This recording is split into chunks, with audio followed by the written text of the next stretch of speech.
From Chart House to Bush Hut. By C. W. Bryde. Chapter 1. The Newcastle, NSW, Chili Coal Run. The Newcastle, NSW, Chili Coal Run. The Trans-Pacific Run is the most godforsaken, monotonous trade in the world, I think. Our steamer was fairly fast for a tramp, and we were 24 days on the eastbound trip and 27 back to Newcastle, coal one way and ballast back. Not a solitary sail nor point of land to break the dreary monotony of gray sea and grayer sky, clear across to Valparaiso, 5,000 miles. Following the Great Circle track, you get down to 53 degrees or 54 degrees south latitude. In winter it's cold, blowing a gale pretty well all the time, and your ship's like a half-tide rock.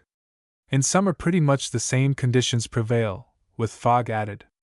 Occasionally there is a day when it's not blowing, then it rains. And there's ice to be looked out for at this time of the year, too, which is an added pleasantry.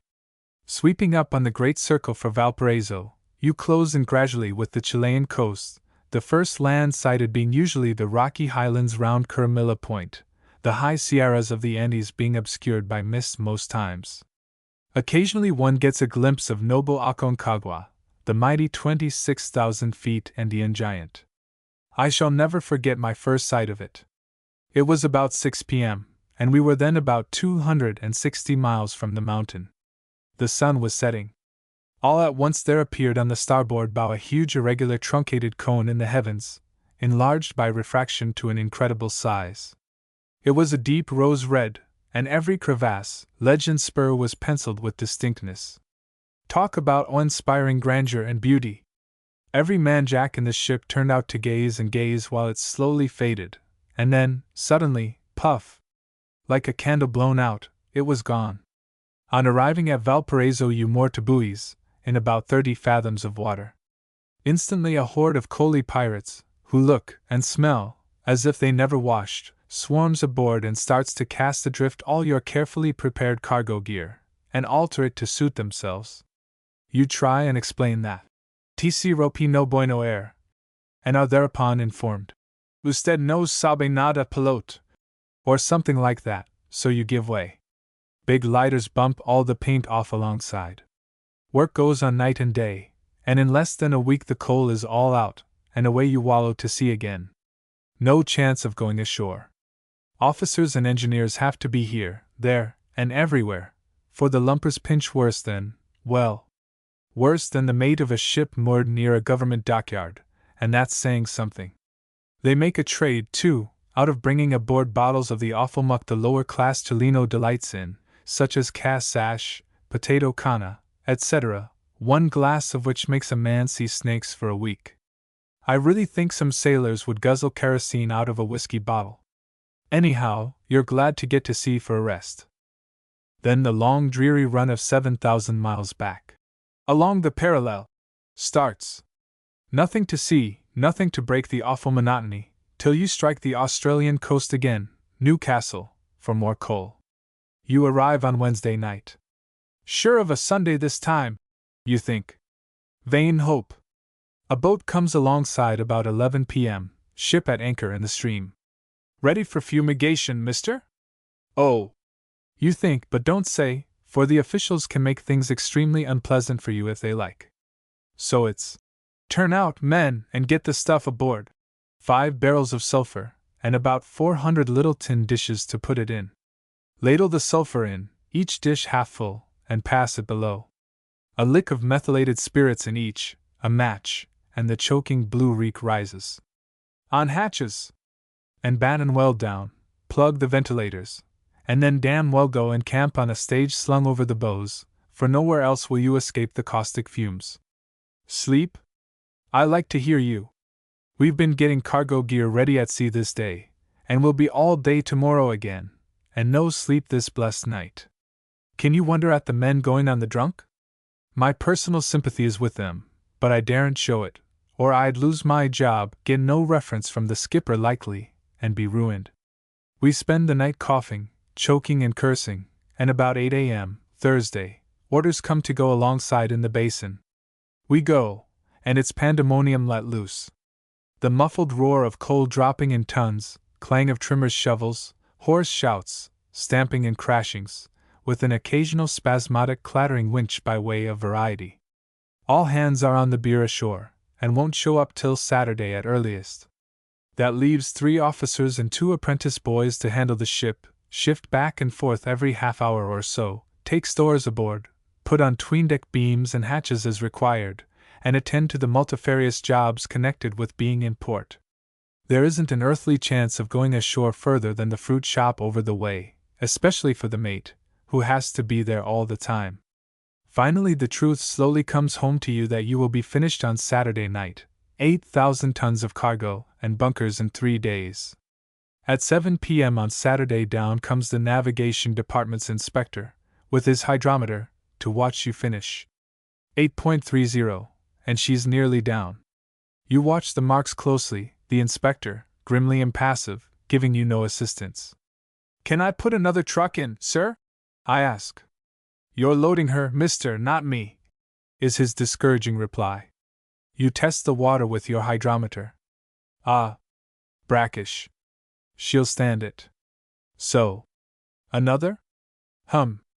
Something in the inspector's eye warns you, so you say, no, reluctantly to the impatient head stevedore, for you're due for a wigging if this cargo's a wagon short of last voyage's.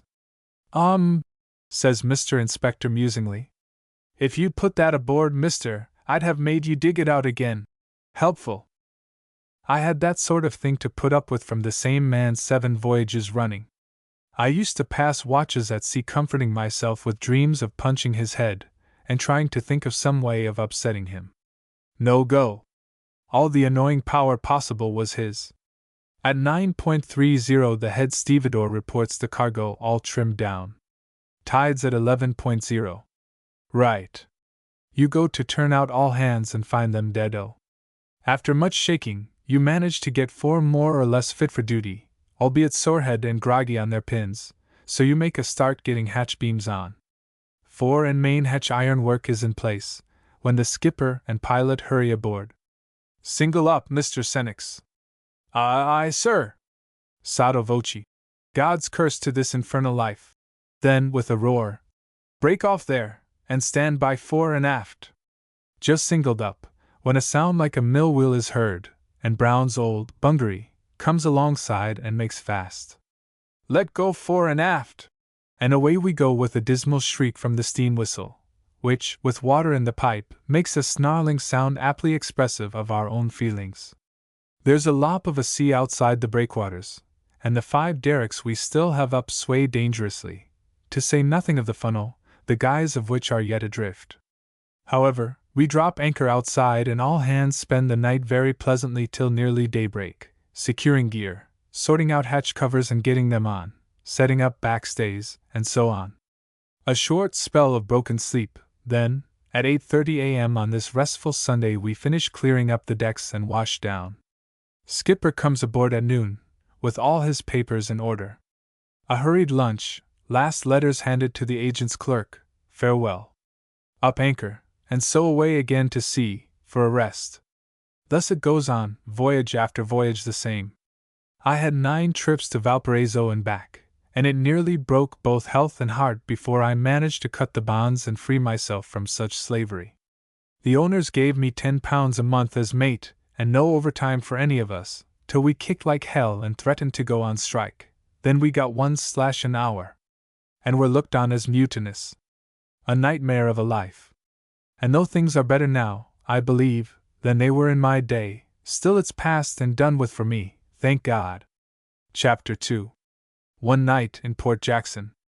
One night in Port Jackson. 8 bells, noon.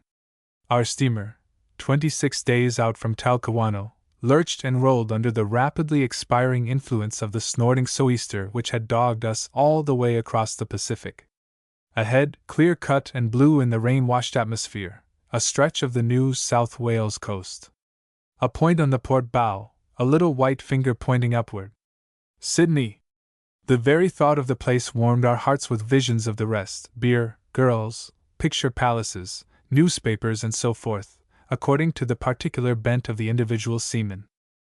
Magic name! The growling ABs grew suddenly good-tempered, and evinced a certain alacrity in obeying orders from which nearly 4 weeks' bad weather had divorced them. Occasionally they even smiled. The skipper grew cheerful, and the mate, me, ceased his everlasting fault-finding, and cracked a mild joke with the men now and again, which called forth its due meed of obsequious merriment. Once he even said, "It's going to be a fine evening after all, Mac," to an engineer, who nearly fell over his doorstep with the shock of being addressed with courtesy for the first time in a month. Heavily our old hooker wallows along, and we raise the land fast. "Anchors all ready, Mr. Senex?" from the skipper. "All clear, sir." "Right. See everything ready for the pilot." "Aye, sir." A half-hour passes, and South Head is close aboard, the surf breaking high. Another few minutes and the Captain Cook slides in a piratical fashion from behind a rock and makes for us. After some difficulty, for we are light ship and rolling heavily, the pilot hops aboard. "You're to go up to Woolwich, Captain.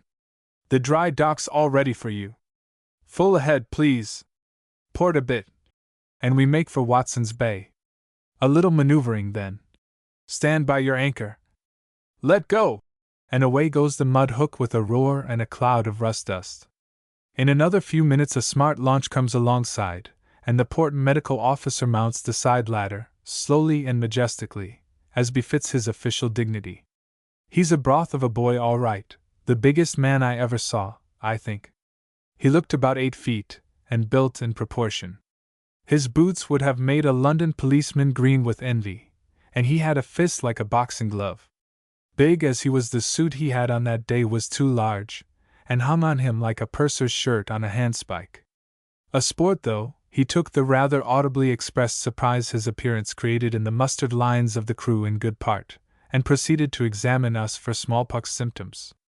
A pause. Then the captain. "Where's the second engineer?" "Mr. Senex, I thought you had seen." "All right, sir. I'll go and rouse him up." And away I went. Diving down the engine-room ladder, I find Mr. Crafter frantically tugging with a spanner at a refractory nut. "Doctor's waiting, Crafter." "Blast the doctor!" "Right-o, old chap," I answered. "But the skipper sent me." "Tell him t got L." Here the nut gave suddenly, and he sat down, hard. From the safe altitude of the first grating, I said sweetly, "All right, old man, I'll give him your message." Did it hurt?" and raced up the ladder just in time to miss the flying spanner. Crafter came up, sweating and purple-faced, grumbling about disturbing men at important repair jobs, was pronounced free from smallpox, and instantly returned to his labors. Medical and customs inspection were over by 4:30 p.m., when we got under way, and proceeded up the harbor. Its beauties were even more enticing than usual to our sea-pickled eyes, as we slowly passed point after point, finally bringing up alongside the wharf at Woolwich Dock at tea time. By this it was nearly calm, just a faint breeze wrinkling the placid water, and the sky cloudless. The daylight gradually merged, through dusk, into the soft radiance of a glorious full moon. I leaned on the rail, drinking in the calm, peaceful beauty of the night. Across the water the innumerable lights and subdued hum of the city, the colored lights of the moving shipping here and there, and the white reflection of South Head in the distance, the broad path of moonlit water, broken every now and then by a brilliant firefly of a ferry boat streaking across it. Nearer at hand rocky, brush-covered points, romantic and inviting. Above all, and pervading everything, the subtle perfume of the faint breeze, a scent of flowers, hay, gum leaves, and warm rich earth, the very breath of the goddess of health. I don't know how long I stopped there, dreaming and thinking of the contrast between this haven of peace and the last month of turmoil, before I woke to the fact that I was dog-tired and had better turn in. Couldn't sleep, though. An hour or so of restless tossing about, and I was out again, the night more beautiful than ever. There was another form leaning on the gangway, pajamaed, like myself. "Hello, Crafter, that you? Isn't this just A1 at Lloyd's?" "By jingo, Senex, you've said it. A chap ought to be shot for sleepin' on a night like this. What say we clear out and go up country, eh?" With a laugh. "Dunno about that, but are you game for a stroll ashore?" I asked. "Right you are!" And away we went. We met nobody. There was no Caliban of a John Hop to point out the impropriety of our appearance on a public road in pajamas and carpet slippers, and we walked on up Hunter's Hill Way, Lane Cove glimmering through the trees on one side and the sweet-scented brush on the other. We fairly bathed in the beautiful night, plucked handfuls of gum leaves and buried our noses in them. We wandered on until the declining moon warned us it was time to get back. We reached the ship again about 3 a.m., and had no difficulty in getting to sleep this time. That glorious night! It will live in my memory, for then and there was born the idea, not so long afterwards acted on, to say goodbye to the sea life and crowded old England, and make a home for myself in this wide, free young land. I have never regretted doing so. I have had 7 years of the hardest kind of pioneering, in a heavy scrub district, and am not so very well off, financially, now. Yet, if I knew I was to have another similar period on top of this, and I could have a good competence living in any other country in the world by asking for it tomorrow, I'd choose Australia and the pioneering without a second's hesitation. And that's what I think about it. Chapter 3. Goodbye to the Sea. Goodbye to the sea. Again we were approaching the Australian coast. On this trip from Valparaiso we had experienced fine weather, for a wonder, and made, for us, a record run of 25 days. The weather had been beautifully fine. A faint breeze right ahead brought us a heart-quickening perfume, that smell of the land which even the most desert place seems to possess, and which only the deep waterman knows how to appreciate to the full. Your landlubber's nose couldn't detect it. As I climbed to the bridge after tea, and took a good long sniff of it, I determined that this would be my last trip. To the devil with plowing the raging main. It would be plowing the flowering earth after this, I thought. Out of the southeast a long, low swell came slowly sliding, telling of wind to come, which we would just escape, and making our old hooker roll regularly and not at all unpleasantly. Silence, broken only by the quick muffled beat of the propeller, or the musical tattoo of a fireman's shovel below, indicative to the trimmer that more coal is wanted in the stokehold, or by a sudden laugh or burst of rough song from the FOC slees. I strolled back and forth on the bridge, thinking how sick of the sea I was, and scheming how the devil to break my iniquitous 3 years' agreement without going to the length of deserting. Slowly dusk settled down, and the brilliant colors of the sunset faded out. No land yet. Hi-oh! Well, 'twon't be long now, and please the pigs, I won't leave it again once I get my hoofs onto it. Suddenly the captain's voice broke in on my reverie. If you don't sight Sugarloaf by 8 bells, Mr. Senex, pass the word to the third mate to keep a bright lookout, and let me know when he sees it. Aye, sir. More reverie, leaning on the rail gazing ahead. Now, if I'd a farm, I'd put in 10 acres of spuds, and get so many tons, etc., etc., and there'd be a couple of cows to milk, of course, and the girl you'd be in the house singing away, and I'd get a good night's sleep instead of this curse turning out every time old Fuzzbuzz wants you, and I'd have a few quid in the bank likely, different to this 10-month job, and 7 bells. All's WLL dash. In musical cadence from the crow's nest. Right. A few minutes later, and a momentary faint glow on the rapidly darkening horizon attracted my attention. Ha! Revolving light. That's her. I sent down to the captain, who came up at once and took a squint through the night glasses. All right. Sugarloaf. How's her head? 69 degrees west, sir. He takes a bearing and pops below. A moment later. Steer 72 degrees, Mr. Senex. 72 degrees it is, sir. And course altered accordingly. Sometime in the wee small hours beyond 12 I am roused out by the sudden stoppage of the ship's steady heartbeat, and find we are off Newcastle, burning a blue light for the pilot, who comes out to us in a few minutes, and we are soon anchored off the dike, pending medical inspection later in the morning. On this occasion the fumigation launch, with its cargo of brimstone and crew of attendant imps, left us in peace for the time being. We got it before noon though, as usual good and hearty, and ate our lunch with streaming eyes and rasped throats in, literally, a hell of an atmosphere. When we went alongside to our usual berth in the afternoon we were informed cheerfully by the stevedore, as we were used to being informed, that we Would be away by Sunday. Not I if I can help it, thinks I to myself. How to get out of this damned ship without leaving my money behind?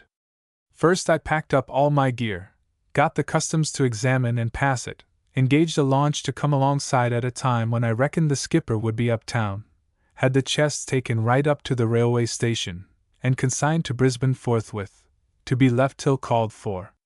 Thus I committed myself. I couldn't go to sea without the garbage, and the same was safe and handy if I cleared out. I had made up my mind to do this if there was no other way, for I had just received news that my brother had got his second mate's ticket, and had cheerfully shouldered the responsibility of supporting our mother in England, and I had no other ties. Anyway, I thought I would have a good showing with the medical officer of the port, for I had been troubled with migraine and nerve troubles for months. All work and no play makes Jack a dull boy, with a vengeance. First, however, I put the acid on the skipper. Want to be paid off, sir, sorry, but really I can't stand this life any more. You? What? How the Sheol am I to get another man in your place? He answered. Why? Even if I could get a man mad or drunk enough to go on this run, I'd have to give him £12 a month, and what do you think the owners would say at my paying off a £10 man to engage another at £12? No fear, Senex, here you stay, old chap, and don't make any mistake about it. Thanks, sir. But look, you'd better look out for another man, sir, all the same. Humph! And off he trotted ashore. He was a decent chap to me, and I was sorry to give him trouble, but… Here I may mention one of the injustices of English maritime law. On being engaged at home, one signs articles for 3 years. This is a survival of old sailing ship days, when ships were often away that period. Nowadays no man expects to be away anything like that time. If he did, never a man would sign on. But if the ship happens to be pitchforked on to a run like this Pacific trade, well, there you are, stuck fast, and you can't get out except on one plea, a medical certificate of unfitness. I went to the best private practitioner in Newcastle. He made a thorough examination, and gave his opinion that I had been for months unfit to hold my responsible position, and gave me a certificate to that effect. Armed with this, I again bearded the captain. No good, old chap, he said. I'm sorry, but I have my own position with the owners to look at if I let you go. So off I went to the port medical officer, a grave and courteous gentleman, who listened sympathetically to my tale of woe. Well, he said, of course I can't possibly issue an order for your discharge if there isn't something radically wrong with you. You know that. However, strip, and let's have a look at you. A long examination then. There'll be no difficulty about you. Why ought to have been out of it long since. But understand now, I'm going to emphasize your attacks of migraine, blindness, and if you come here looking for a job again I won't pass you. You burn your boats behind you if I issue this order. I was willing, and with the order for my discharge like a waving battle flag, I metaphorically knocked out the captain, who capitulated to that mandate, and paid me off on Saturday. On Sunday morning, February 28, 1912, I watched, from the balcony of my hotel, the old ship pass between the breakwaters and proceed to sea. I did have a pang or two, for she had been my home for 4 years, and I had enjoyed many a good time aboard her. Goodbye, old hooker, and good luck go with you. A last long look, and I slowly turned away and faced the unknown future. I was 27 years of age, with £70 in my pocket, and all Australia to pick a home in. The chance of my life, I thought. It'll be my own fault if I don't make the most of it. And so downstairs to lunch, the slight cloud of regret at leaving the old ship dissipating as I hummed to myself the sailor's chanty. Off to Philadelphia in the morning. Only it was Brisbane, not Philadelphia in my case. Chapter 4. I become a landlubber. I become a landlubber.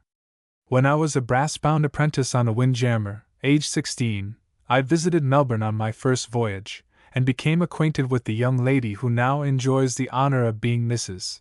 Senex. Naturally then, when the idea of settling in Australia occurred to me, Victoria was the state I first thought of. I applied to the government, stating my case, and their reply was a very distinct damper.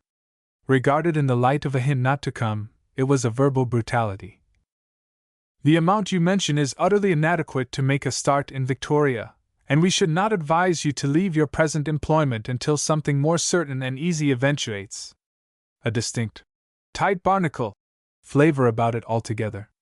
New South Wales was my next try. Far more encouraging. I could certainly come to that state. I would be put in touch with farmers in whatever district I selected, and when I thought I had enough experience to start for myself, they would do their best to find me land. Also, they sent me some pamphlets. Then Queensland. Ah, that was something like a hospitable invitation. Certainly you ought to make a decent start with the amount you mention. Even with nothing, you are welcome if willing to work. We hope you will decide to come. If you are not afraid of work and a bit of roughing it, you should command success. And so forth. Accompanying this missive was a parcel of pamphlets on which 6 shillings postage had been paid. So I reckoned Queensland was good enough for me, and it was, and is. I watched my ship leave Newcastle on the Sunday. Next day I was in Sydney inquiring about a boat for Brisbane. It was the time of the Badger tram strike, and, as most people remember, shipping was being held up. However, the company I went to said they were running a special boat on Wednesday, and I might squeeze in. Went steerage, of course, had to study economy now. And it was a squeeze in all right. She was an awful old tub. I won't mention her name. The steerage bunks were too high and too abreast, for in a section. My berth was on the cold hard deck under a bottom bunk, whose inhabitant had, of course, an unpleasant habit of spitting. 2 blokes camped on the table, and several, like myself, on the deck. Well, I hadn't forgotten my old sailor dodge of pricking for the softest plank. So it was no particular hardship to me, and I passed a fair night. I went on deck about 6 a.m., in time to see my old pal, Sugarloaf, abeam. The weather was clear, blowing a bit, and a good lop of following sea. Breakfast was at 7:30. When the bell went I was on the FOCS head, and waited a minute or 2 before leisurely descending. The mob was jammed round the table like peas in a pod, jaws working overtime, eyes hungrily roaming over the table, hands ever and anon reaching like talons for the eatables. I accosted the steward, poor man, who, with a care-lined face, was hovering round like an unquiet spirit. "Can't help it, sir," says he. "You'll just of a do the same as t'h others, grab what ye can, and go delp the last man. Cripes! They are a 'oly lot of cormorants this trip." So I grabbed a spud, a ragged lump of meat, and a hunk of dry bread, which were all I could effect salvage on, but it kept the worms quiet. After that I was always anchored in mid-table half an hour before meals, and held on like grim death against the rushing tide when the bell went. Very soon half of them were squatted round the table like vultures half an hour before time, so my dodge failed in the end. They were a merry, rough, happy-go-lucky crowd. Mostly shed hands, rouseabouts and such like, bound for Rockhampton and Townsville.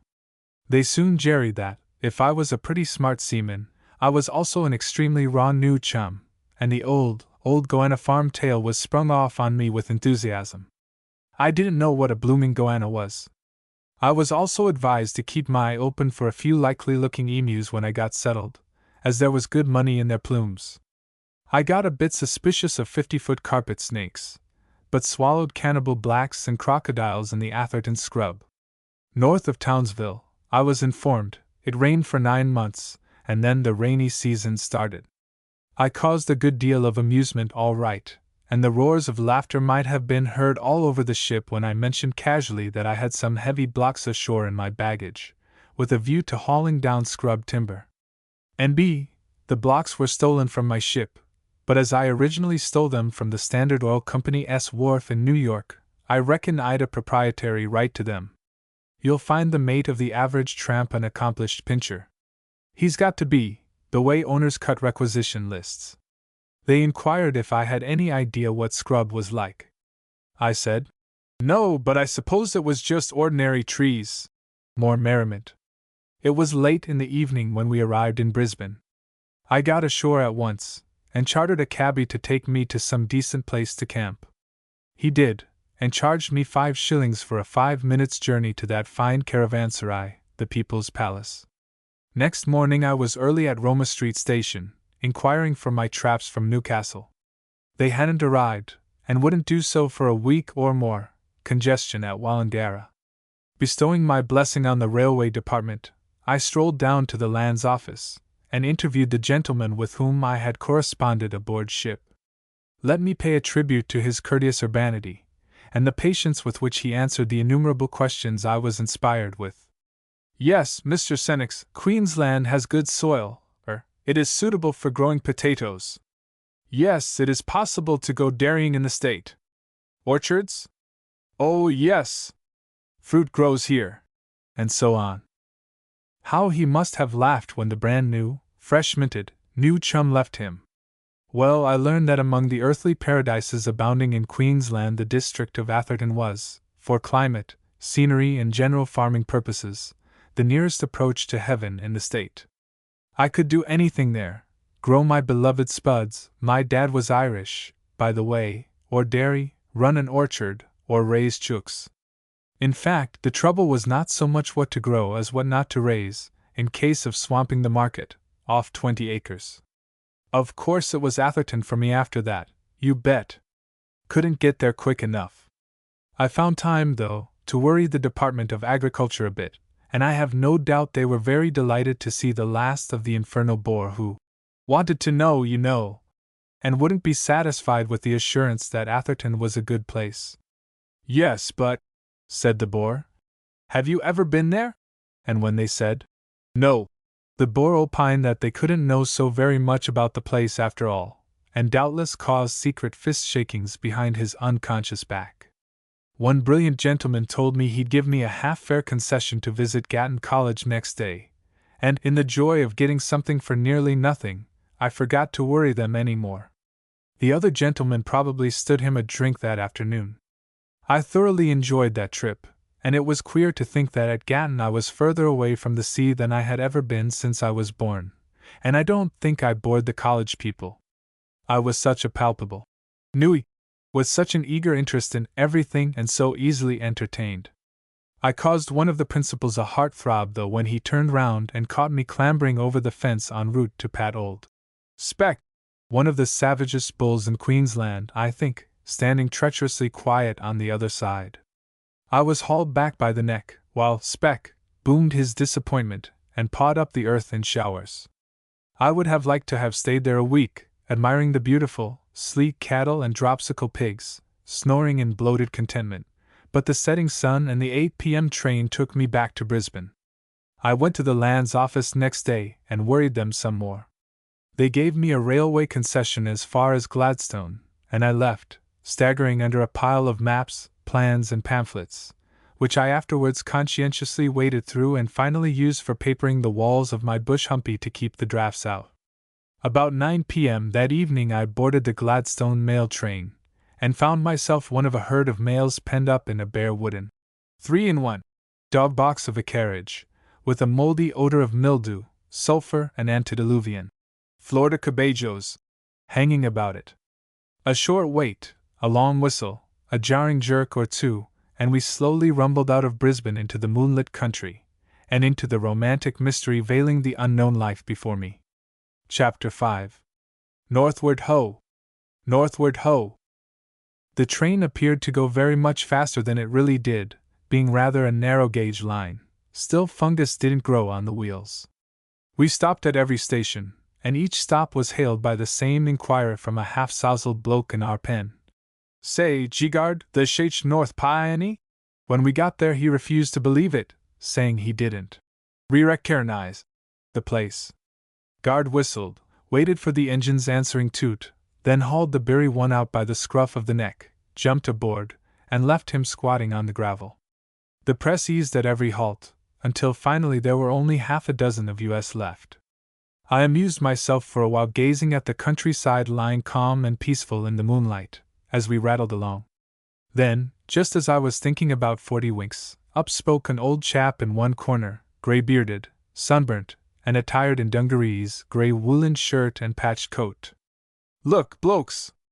I'd been sufferin' tortures with these 'ere damn boots all day, and I'm goin' ter take 'em orf. All right. We grinned. Fire away, Dad. He shed his canoes, disposed of his tortured feet comfortably along the seat with a sigh of relief, and proceeded to fill a villainous old pipe, which presently filled the carriage with fumes. "Py yingo, dat!" said a stout, good-humored Swede next me. "You tobacco schmells stronk. Fot Brandt is he? It's good ol' R," said Dad, slowly removing the pipe from his gills and waving it about to point his remark. "Some people says it stinks, but they won't give it a fair go. It'll do me.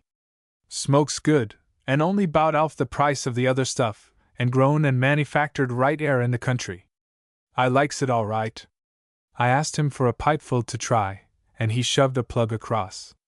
I found it all right, in spite of its strong reek, and have always smoked it since. Subsequent experience makes me think that if Australians only would try their own country's productions a bit oftener, there might be perhaps fewer strikes and more work to be got. However, "No chum, ain't yer?" asked Dad, as I handed his plug back. "Yes," I answered. "Bound up for Atherton." "Ah," he returned. "That's the place, fair cows and corn." Then, puffing at his old gumbucket with drowsy contentment, "I mind when I was up there in '90. And a small flow of anecdote. He was an accomplished rack hunter, had been all over Queensland, mostly mining, possessed the usual retentive memory of the illiterate, and really turned out to be what in more polished circles is usually referred to as a charming old gentleman. He told us most interesting yarns of his experiences. Mines, sheep, prospecting, scrub felling, fire and flood, pretty well everything. I must say though that he didn't string me on, but, knowing where I was bound, gave me some sound advice which I laid to heart. Thus we passed the night, yarning, smoking, dozing, while the train rattled and bumped along. Going up a steep grade somewhere near the Glasshouse Mountains, the carriage got quite a perceptible tilt fore and aft, and the long series of terrific jerks the engine gave, in her efforts to negotiate the pinch, brought my heart into my mouth thinking what would happen if a coupling broke and sent us adrift back down the grade. Daybreak showed us scrubby, measly-looking forest country, flat and uninteresting. Then, about 10 a.m., Bundaberg. A wash, some tea, and a bit of a leg stretcher along that fine wide avenue, Bourbon Street. Back to the train, more hilly stretches of forest gradually merging into the dismal mangrove-bordered mud flats, and we slowed down and brought up at Gladstone. Into the main street I went under the guidance of my fellow travelers, 3 of whom were Gladstonians, and popped into a pub for lunch, only for lunch, of course, where my Scandinavian acquaintance, who possessed a quiet sort of dry humor, created a bit of a disturbance. The dining room was full.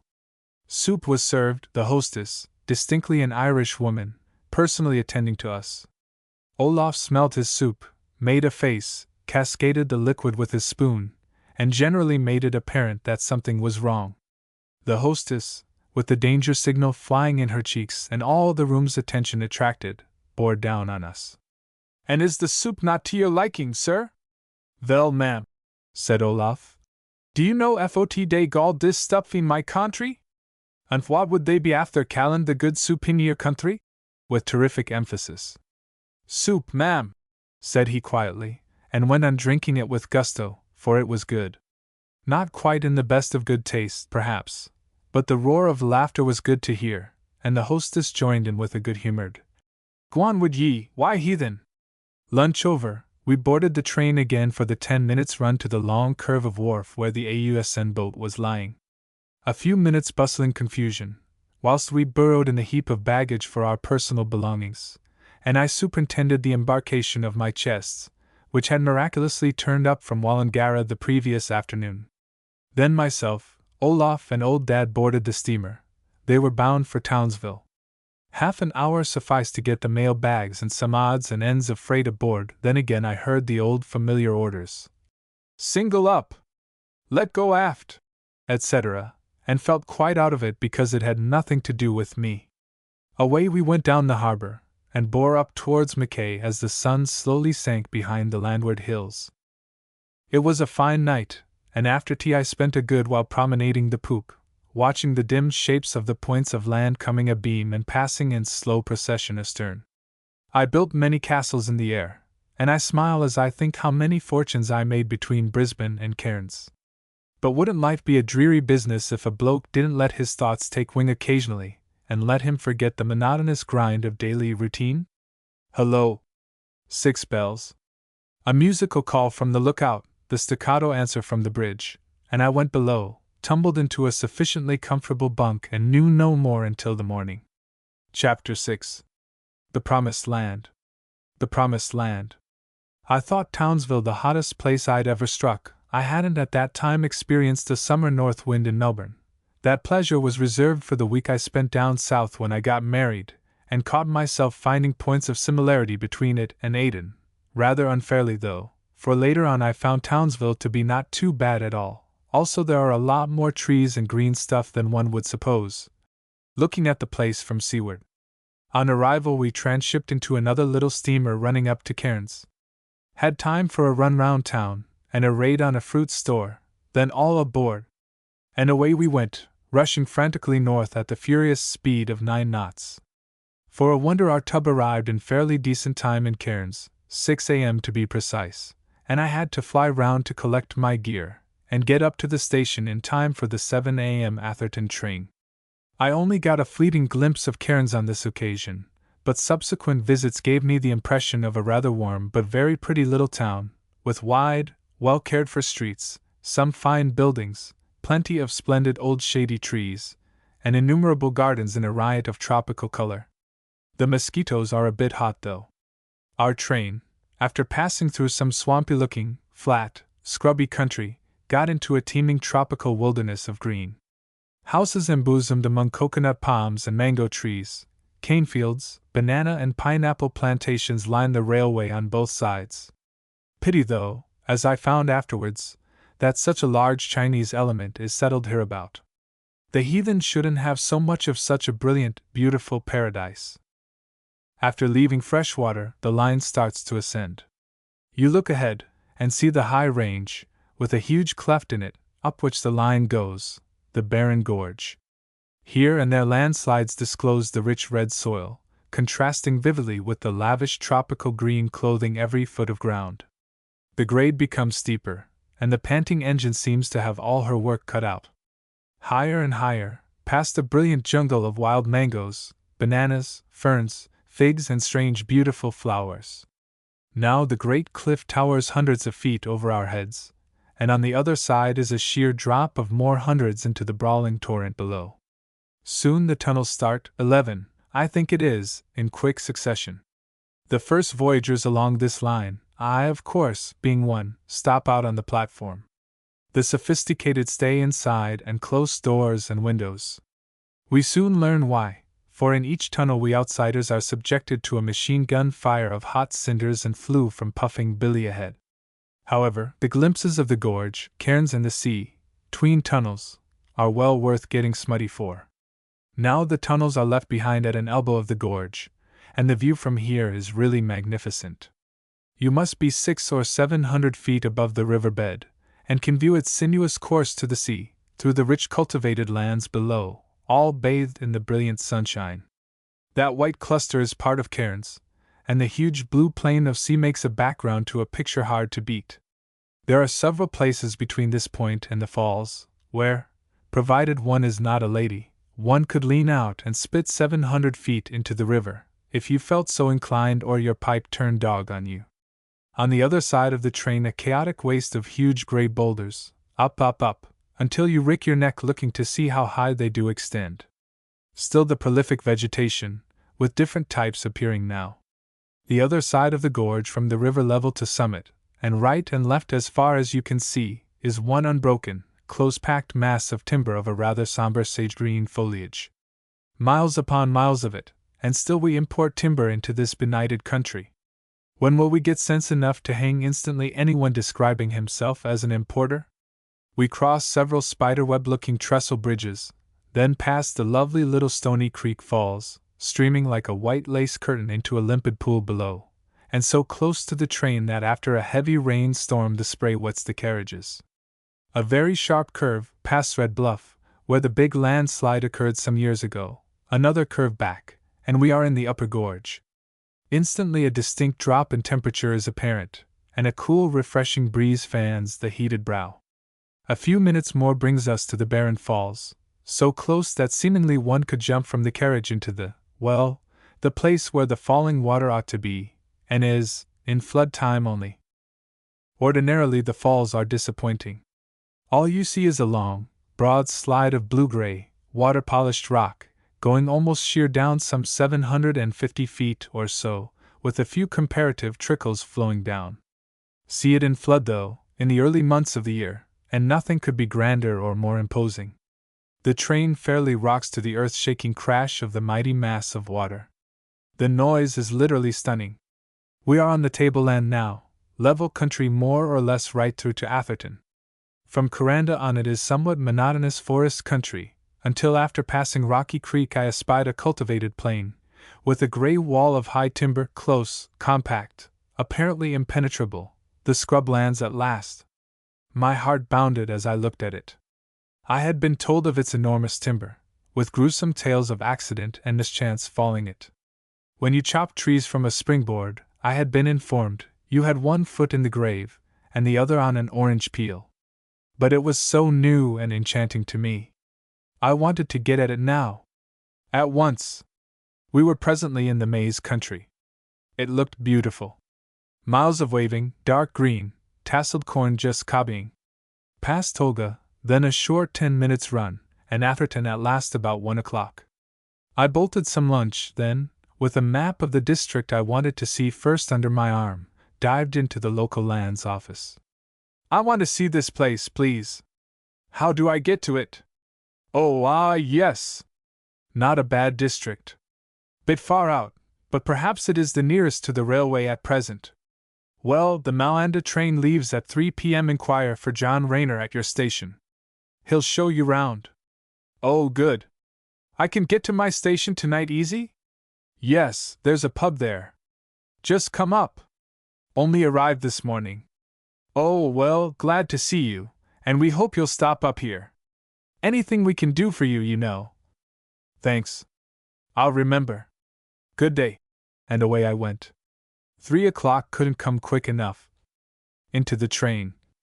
Cornfields again. Tolga, more corn, thick belts of scrub close aboard both sides.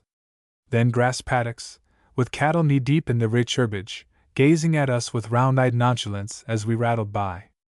Ah, so this is the famous Atherton country, eh? Well, it looks good. Here's my station. Out I tumbled with my luggage. At last! I made my way to the pub and inquired for Rayner, who was away, but would be back tomorrow, so I put up there for the night. It was a rough shop in those days.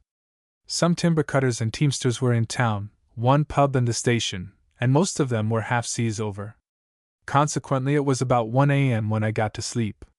Never mind, today I would see my selection. The country looked so good to me that I thought the devil himself wouldn't drag me out of it. If I could have seen the future. Well, I don't know. I think I'd have gone on with it. Anyway, I'm glad I did. Who'd sell a farm to go to see? Chapter 7. My selection. My selection. Bright and early I was out, and had a plunge in the beautiful clear creek running nearby. Let me say here that the permanent clear sandy creeks are one of the chief attractions of the tableland. Practically every selection has one. Most have 2 or 3. I got back to the pub in time to greet Rayner. Someone in the train the previous day had told him about me, and he had ridden in early to see me.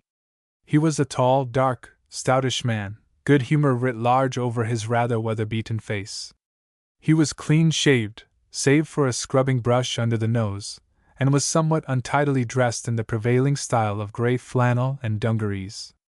He gave me a good firm hand grip.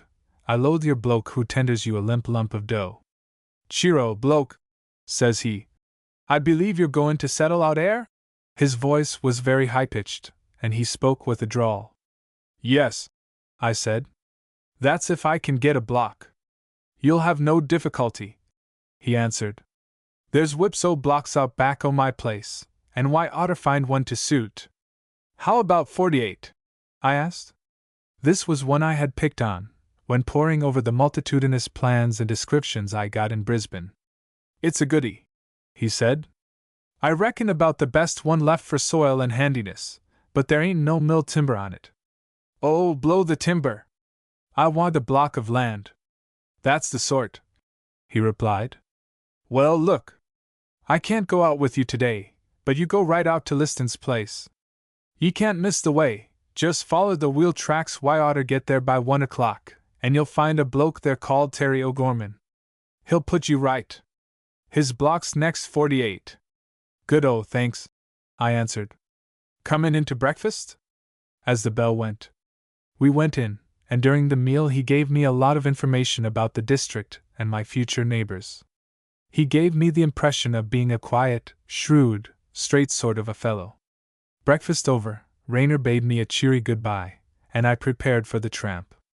New dungaree pants, new thunder and lightning striped cotton shirt, new tan leggings, sparkling new billy in one hand, and a shotgun in the other, in case I saw anything to shoot en route, and a black hard felt hat.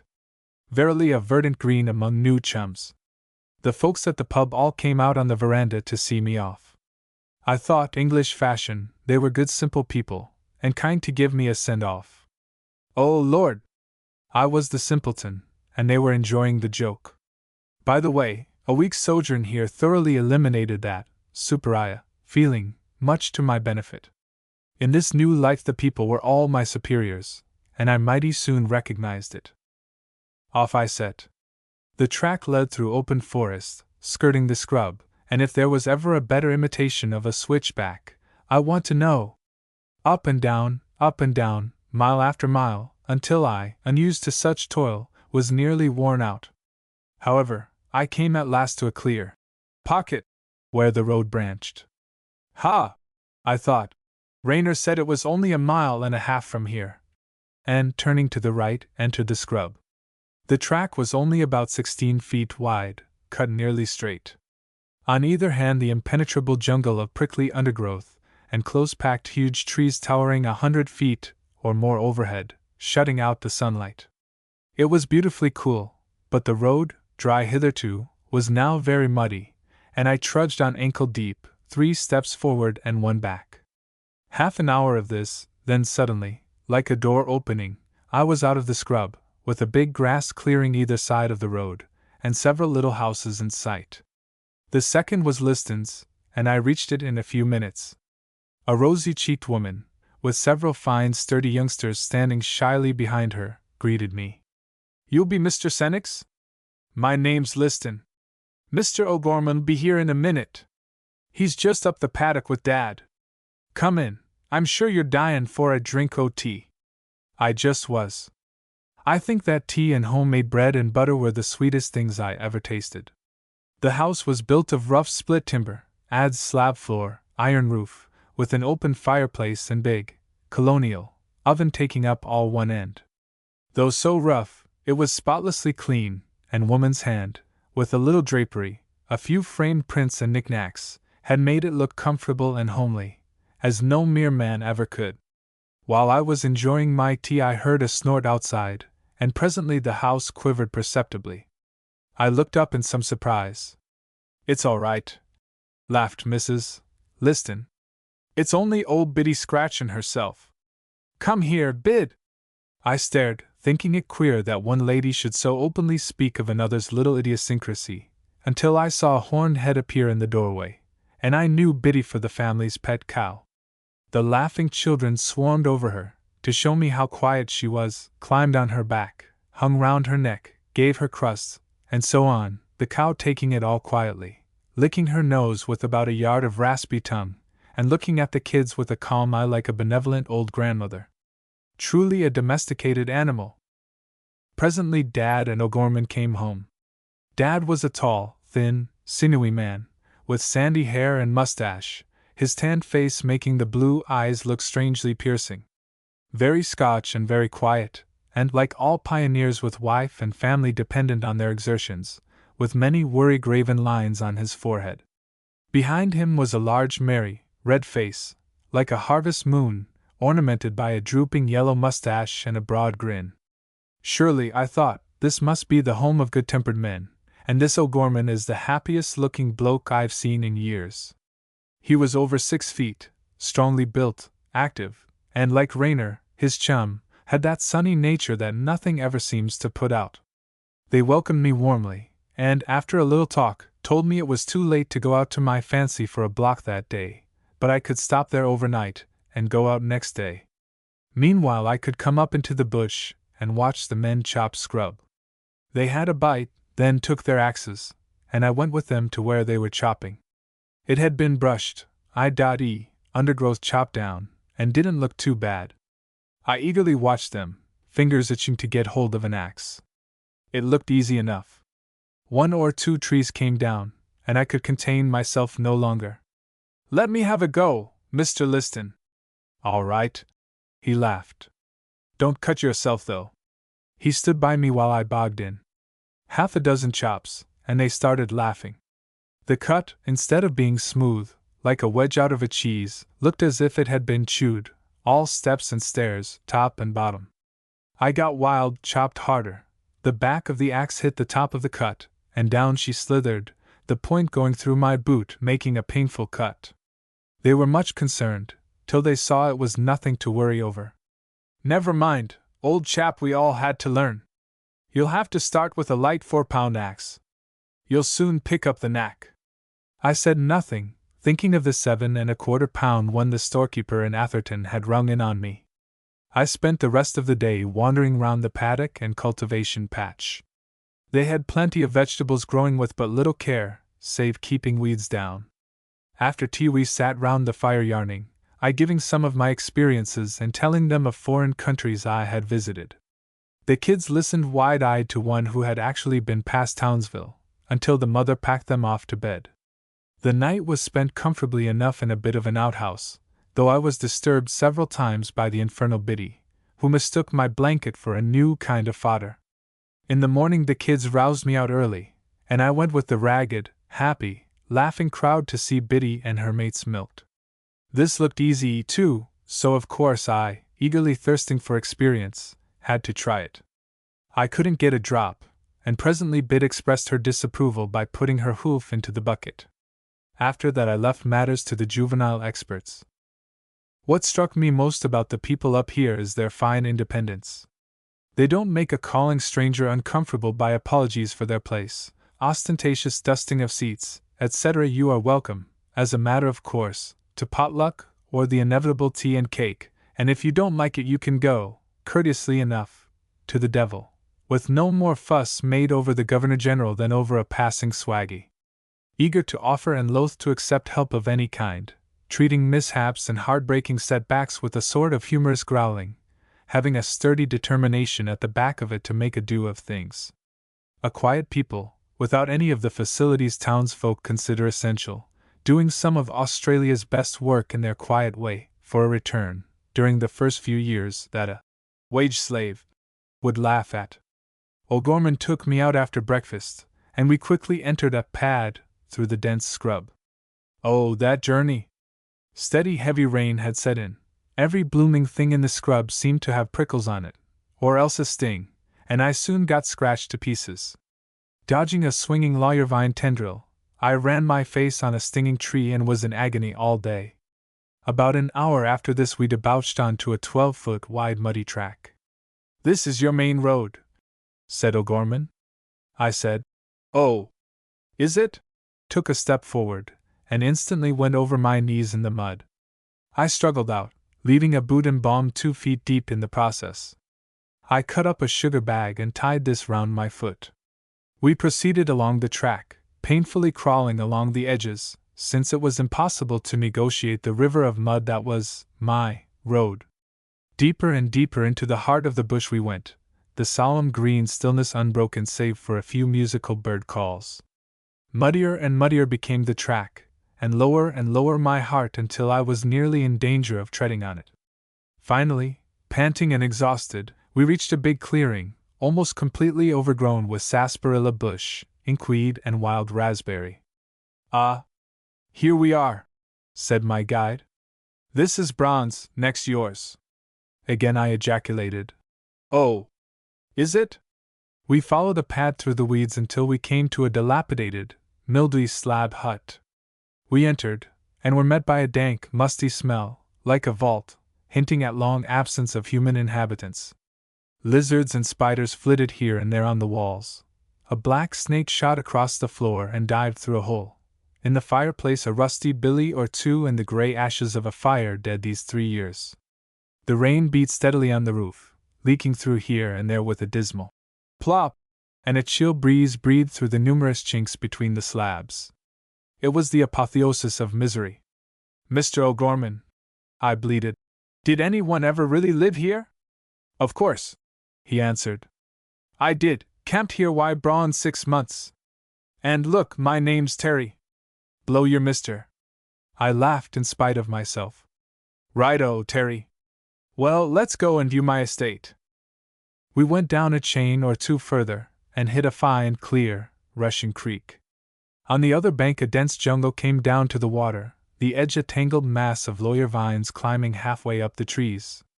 Terry halted and, with a wave of his hand, invited my attention to that serried bulwark of thorns, prickles, and stinging abominations. There's your place, Charlie. My heart was too full. But what am I to do with it? I wailed. Here was a fine end to my dreams of fortune-growing spuds. Do with it? He laughed. Why? Get a brush hook and axe, and a good load o' tucker, and boggin like a man. I'll give a week to give ye a fair start. I turned away. Never shall I forget the helpless feeling of sickening disillusionment. For God's sake, Terry, let's get back, I said. And we went. We said little on the return journey, reaching Liston's at dusk. I felt a bit better after tea. Next day was fine and bright. Terry was going to his place, across mine, and the furthest out, and I went along. My spirits were better today, improving, like the landscape, in the sunlight. We had a rare feast of big ripe passion fruit growing wild on the creek, then crossed and examined the soil, good red stuff mostly. Wandered round a bit, Terry calling my attention to the good water supply, and got a glimpse of some tall, ghostly kauri pine. I felt some of my former enthusiasm revive. I turned suddenly to Terry. Begob, old man, I'll take it and chance the ducks, I said. Good enough, he answered, slapping my back. You won't be sorry, and neither will I, for I'll get a neighbor at last. Back we went in the afternoon, after measuring off some of his scrub, and I went right into the pub to be on time for the Cairns train in the morning. Chapter 8. I start as a landholder. I went straight to the land commissioner in Cairns, and entered his office waving a map. Look here, sir, says I. I want 48. How do I get it? He laughed. Having got over the shock of my unceremonious entrance, he seemed inclined to enjoy me, setting to work to draw me out, not a hard task in those enthusiastic days. Toil, and long, close acquaintance with cow, have soured me these times. He asked me what I intended doing with the land, and I at once plunged into a stream of talk which kept his eyes twinkling, and sent his hand to his mouth now and then. All right, Mr. Senex, he said at last. There's nobody in for that block, so you won't have to ballot. I'll wire to Brisbane today. Come in again first thing tomorrow. I paid my £5 deposit, thanked him, and withdrew. Next morning, bright and early, I was back, and shortly afterwards the return wire arrived from Brisbane that 48 was allotted to me. With a mind at ease, I spent the day wandering round town, got a skiff and pulled up the inlet, and otherwise enjoyed myself in my own way. A night spent in slapping myself and swearing at the mosquitoes, then breakfast, the Atherton train again, and so back to what I was beginning to regard as home. I stopped overnight at the pub and made arrangements for my multitudinous baggage to go out by 6-horse buckboard next day. What a load of useless gear I had, to be sure! It cost me about £8 first and last to bring the stuff up from Newcastle, and not half of it was any good. Next day it took us half an hour to load it all up, including a dozen 10-foot sheets of iron for a house sometime by and by. I enjoyed the trip in the forest country, but when we hit the scrub, oh Lord! The panting prads dragged us up innumerable hills, and slid on their haunches down the succeeding pinch, with the buckboards skidding from side to side of the road after them. On the infrequent levels we went at a slow walk, halfway to the axles in sticky mud, numberless roots and half-submerged stumps, jarring and bumping, occasionally tilting our vehicle at an uncomfortable angle. Heavy going, all right. We reached Bronze just before dark. It seemed to be at the end of the world after our journey, and found O'Gorman and a mate there, who were to commence falling scrub on the former's place next day. The stranger was introduced to me as Len Vincent, a fine young fellow about 20 years of age, tall, slimly built, active, all wire and whipcord, curly black hair, thoughtful, dark brown eyes, and a full direct glance. An attractive young fellow and an excellent specimen of young Australia. The two of them had cleaned out the old shack, and with a roaring fire going, billies boiling, whips of tucker, and a fine bright young moon silvering the clearing outside, the place looked cheerful, even comfortable, and I felt the old romantic feeling return in full force as we sat yarning and smoking round the comfortable blaze after tea. The night was just chilly enough to make the fire acceptable. The dense walls of heavy timber close at hand, the light breeze rustling through the treetops, the sound of the brawling creek, with its legions of croaking frogs, the call of a pair of mopokes, which sounded anything but dismal to me, and the wailing note of some other unknown night bird in the depths of the scrub, all combined to make up a picture very strange and enchanting to me, who had been used to nothing but sea and sky for 13 years. I had actually had only about 4 months ashore, in spells of a few days at a time, in all that period. We were just thinking of turning in, when I nearly jumped out of my skin at a sudden grating, ear-splitting screech right overhead, to be repeated a moment later at the end of the clearing. "What the devil's that?" I asked. "Oh," said Len, "it's only an old figawk. Bird, you know," which reassured me. But it sounded like a mad woman being tortured. I lay some time looking at the flickering firelight, and finally drifted off to sleep. About 5 minutes later I was roused by a clattering of plates, and, looking drowsily round, saw the fire blazing up, my two friends dressed and busy cooking. The buckboard driver was still snoring over in his corner. "Hello, chaps," said I, with some hazy idea that supper was on. "Aren't you turning in tonight?" "Turn in?" laughed Terry. "Why, it's 5.30. Time to turn out." I jumped up. "Cripes! I thought I'd only been asleep 5 minutes." Breakfast of cold salt beef, pickles, bacon, pufftalons, a species of fried scone, and unlimited tea was dispatched with gusto, and the chorus of birds then warning us of impending daylight, off we set. Those birds! I wonder now if there is any other country on earth with such a truly cheerful lot. First is the chowchilla, thousands of him in the scrub, with a rich musical note something like water dropping rapidly down a deep well. Plop! Plop! Perlaplop! He starts in the dark. Pewee is next, then the jackass heartily laughs the sleep out of his eyes, closely followed by the sweet-toned magpie. Presently another bird says, "Get a work!" in a tone of good-humored reproach, don't know what his proper name is. We always call him the get-to-work bird. Finally the big pigeons, with their deep cooing notes, join in, and for an hour or more this choir keeps its chorus going, to greet the sun as he slowly rises.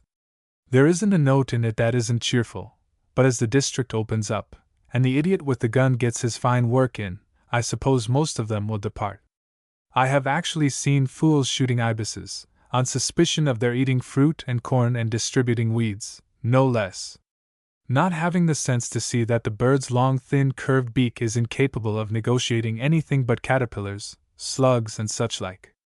The old Egyptians knew how many beans made 5 when they declared this bird sacred, with the death penalty for killing one.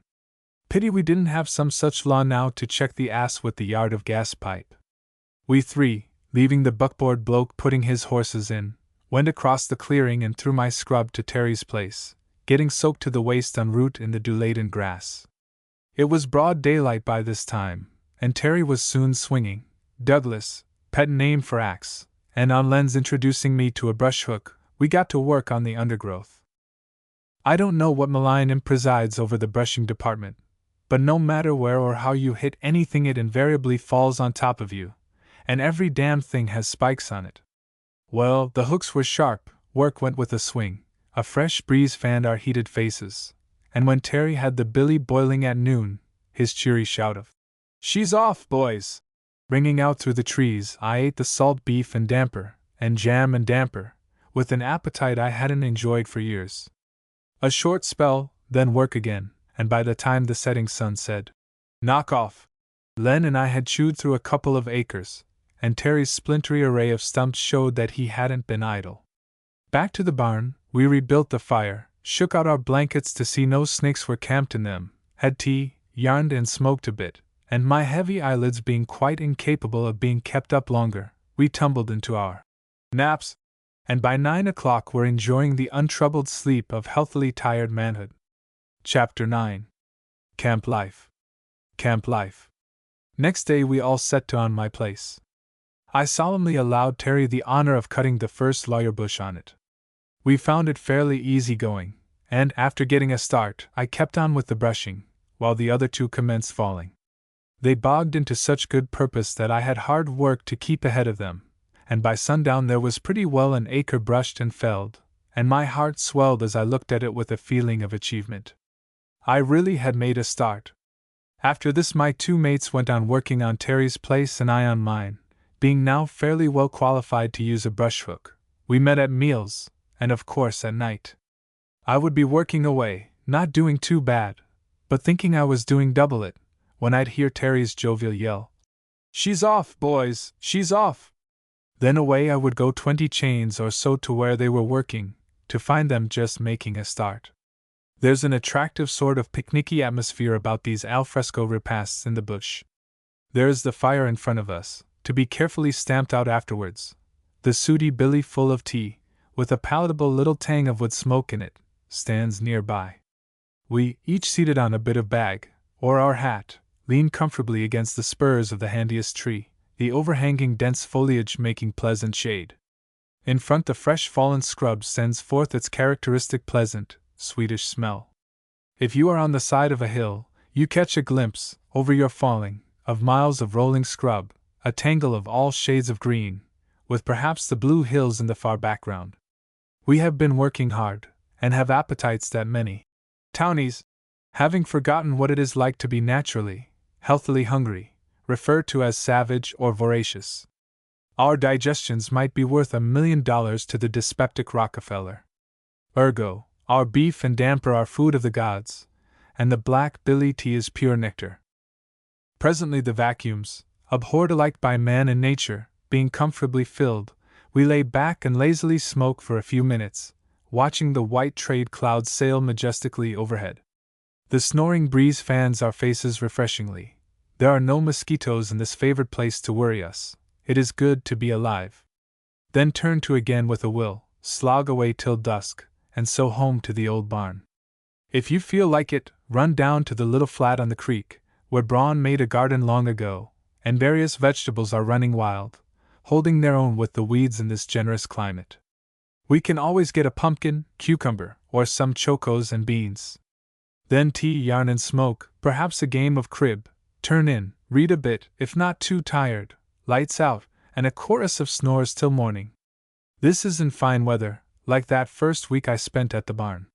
When wet, like the succeeding month, well, that's a cow of another color entirely. You go out grumbling, get wet through almost at once, and have to tramp back home for lunch. You spend half your time picking dozens of bloated leeches off yourself.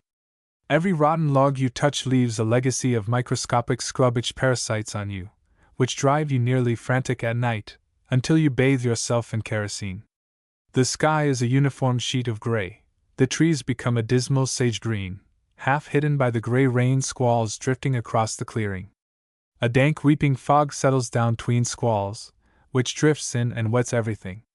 You are wet through, your pants cling coldly and stiffly, like canvas, and all is misery. Home at night, and the wood is damp and burns badly, emitting volumes of stinging smoke, which an erratic breeze blows back in clouds into the main room, to hang about in clouds impossible to dissipate. Your nap is clammy and uninviting. Everything feels sticky, as if wet sugar had touched it, and your best boots get covered with a green moss. But it's an ill wind, etc., and the neighboring cow cockies screech with joy to see the grass grow an inch a day, as it can do up here, while their collective strawberry likens herself unto a barrel of generous proportions, and her udder swells beyond the cockies' dreams of avarice. Frogs are a bit of a nuisance sometimes.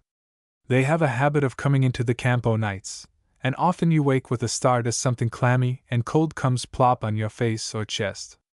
Going out at night with a hurricane lamp, you tread on dozens. You can always tell when you tread on a frog. He goes pop, like a cork coming out of a bottle. There are countless millions of them, all sizes and colors, from the great black fellow as big as your boot down to the beautiful little light green tree frog, about the size of the top joint of your little finger. He's a handsome little chap, with 2 narrow myrtle green stripes down the back, red gold shining eyes, and queer little spatulated fingers and toes. We took it in turns to be cook of the mess, and a hell of a mess I did cook up, my first attempt at damper. However, I got into the way of it, and was soon a fair cook, even rising to the height of boiled puddings occasionally. Saturdays were washing days, and the 3 of us would knock off at dinner time, go down to the clear rushing creek strip, have a bogey, and wash the discarded change before donning the clean duds. Afterwards one of us would tramp 2 miles or so to where the storekeeper's cart came out, for the week's tucker. Sometimes he didn't come, and that meant a weary tramp of 10 miles into the township, and a still wearier tramp back again, with perhaps a 30-pound load slung on your shoulders, arriving back after dark, utterly deadbeat, covered in mud from various and frequent falls. Queer how soon one learns to pick up a track. I used to wonder at first how blokes found their way round in daytime in the scrub, yet in 3 weeks or so behold your humble servant cautiously picking his way along a pad in the scrub at night, and getting through all right. It's a fool's game though in the dark, for if an old man carpet snake happens to be in your road, and you step on him, well, you'll get hurt. I had a narrow squeak once. It was pitch dark, and I had just crawled through a slip rail, making for a pad to bronze, when I brought up all standing, with my outstretched hands on a horse's rump. Braun had come out on a visit to his place, and it was his frisky young colt that had poked his way through the scrub trying to get back. If that happened 100 times, in 99 the bloke would be kicked to death before he could say, "Knife." I was the lucky one. I went on working for about 6 weeks, by which time I had some 20 acres brushed and 2 or 3 felled, not so bad for a new hand. Then one day I had a good long think over my affairs. It was mid-May, and my license to occupy would not be issued before September. Until I had that document I would not be able to borrow from the agricultural bank, and my slender resources were reduced to about £20.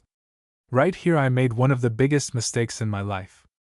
I ought to have stayed on, working away and cutting expenses.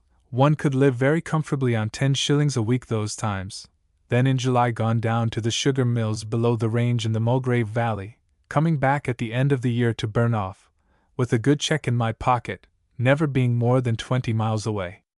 Instead of that, I came to the decision to go south and get away to sea again for 6 months or so. Unfortunately, I didn't know anything about the mills, and didn't like to palm myself off as an expert mill hand. I thought even the rat-gangers had to be skilled men. Afterwards I was one of a rat gang myself for a while, and found one only had to be expert at dodging Pompey. However, I had to learn by experience, so I let a contract to young Len to fall what I had brushed at 35 shillings an acre, paid him £16 in advance as bona fides, and the end of May found me in Townsville, dead broke, wondering if I'd have to tramp the way down to Newcastle, and how the devil I was to earn the cash to pay Len for the balance of my falling. Chapter 10. Colonial Experience. Colonial Experience. It was the first time in my life I had been stony, and I didn't like it a little bit, especially in Townsville, where there was so little doing at that time. I went down to the wharf, with some hazy idea of being able to stow away aboard one of the boats. Walking along pretty disconsolately, I came on a Liverpool tramp just completing discharging. 10 to 1, thought I. She's bound for Newcastle. If only, well, here goes. They can only chuck me ashore. So I went aboard, saw the mate, and explained my position. He was kindness itself. Wait till I see the old man, he said. A few minutes wait then. Come along. Skipper wants to see you. I went up with him, and found the old man in the chart house. A stoutish, good-natured man, with pince-nez and a black spade beard. Ah. Good day, thank you, Senex. Have you your papers? Let me see them, please. A short investigation, then to the mate. All right, Mr. Andrews, make your own arrangements. Thanks, sir, said he. Then to me, as the skipper nodded and we left the chart house. Good enough, old chap, you'll take the settee in my room till we hit Newcastle. Run uptown for your duds. We're sailing just after lunch. I wrung his hand. Talk about thankful. I didn't waste much time uptown, and got back aboard inside the hour. She was a happy ship, as is always the case when the skipper is a decent sort, and it was quite a holiday trip. Always having been a good hand with palm and needle, I managed to make myself useful during the passage. Arrived in Newcastle, I ceased to be a gentleman of leisure, and started that soul-wearying business, looking for a job. Nothing doing. So I borrowed a few pounds from the ship's tailor. I found now the advantage of always having dealt square when I was mate before, and went down to Sydney. Same thing there. Oh! Those weary days, tramping round and trying to keep my appearance sufficiently smart. I always hated towns in general, and from that time loathed Sydney in particular, as being associated with my period of submersion. From sneaking furtively into sixpenny hash joints I got to going in brazenly, and the day I spent my last sixpence I plumbed the depths by pocketing some slabs of bread off the table. I think I ought to say here that I was surprised at the quality and quantity of the grub these places dispense. Don't know how they do it at the price. I'll bet there's any amount of men bless them, as I did, when down on one's luck. That night I slept out in the open. I was really down now. Next morning I did what I ought to have done at once instead of wasting the time looking for an officers' job, went down to the wharves after an AB's berth, and got it inside 2 hours. I kept the job until I got enough to pay rent for my falling. The ship was a collier running round to South Australian ports from Newcastle.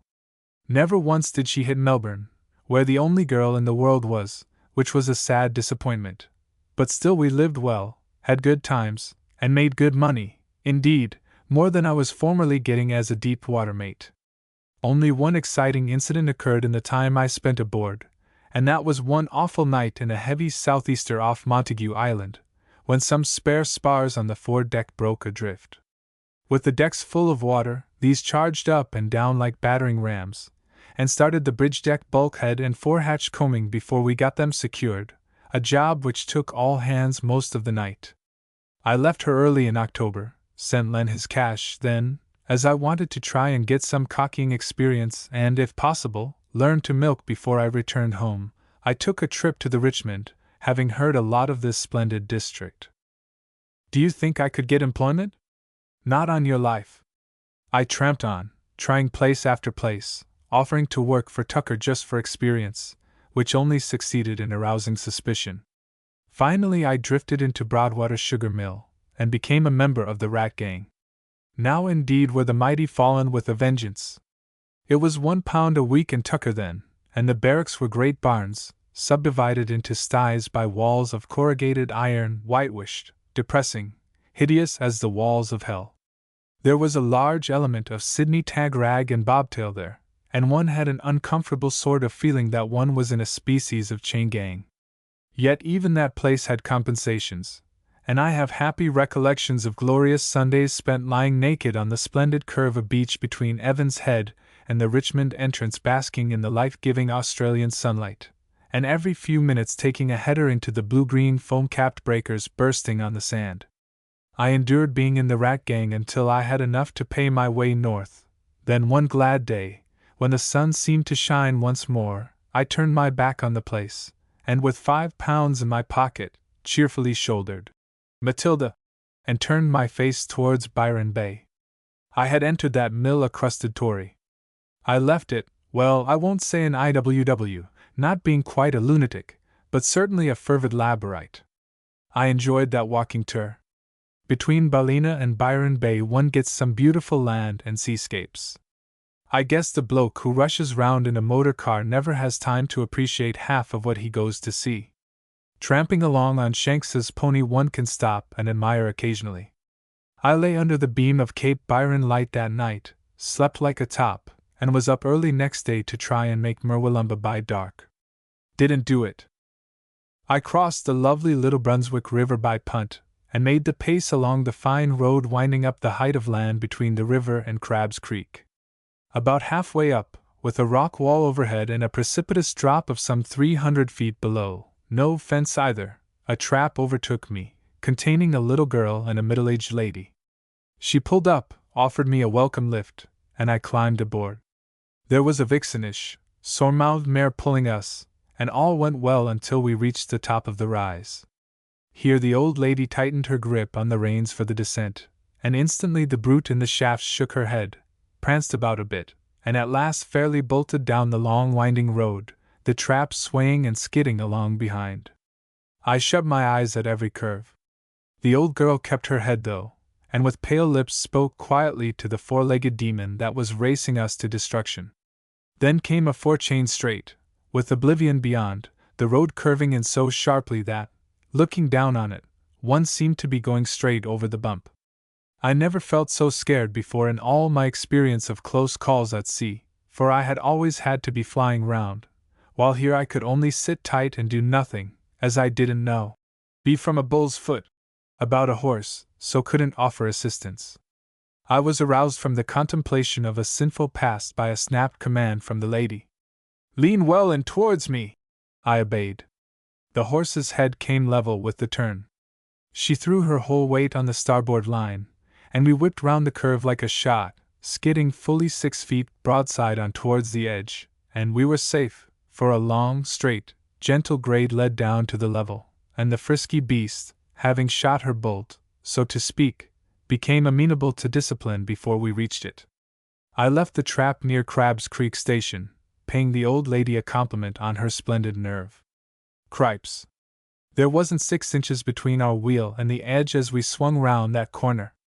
I got along at a good pace now, as rain was threatening and it was getting dusk, keeping my weather eye open for a likely place to camp.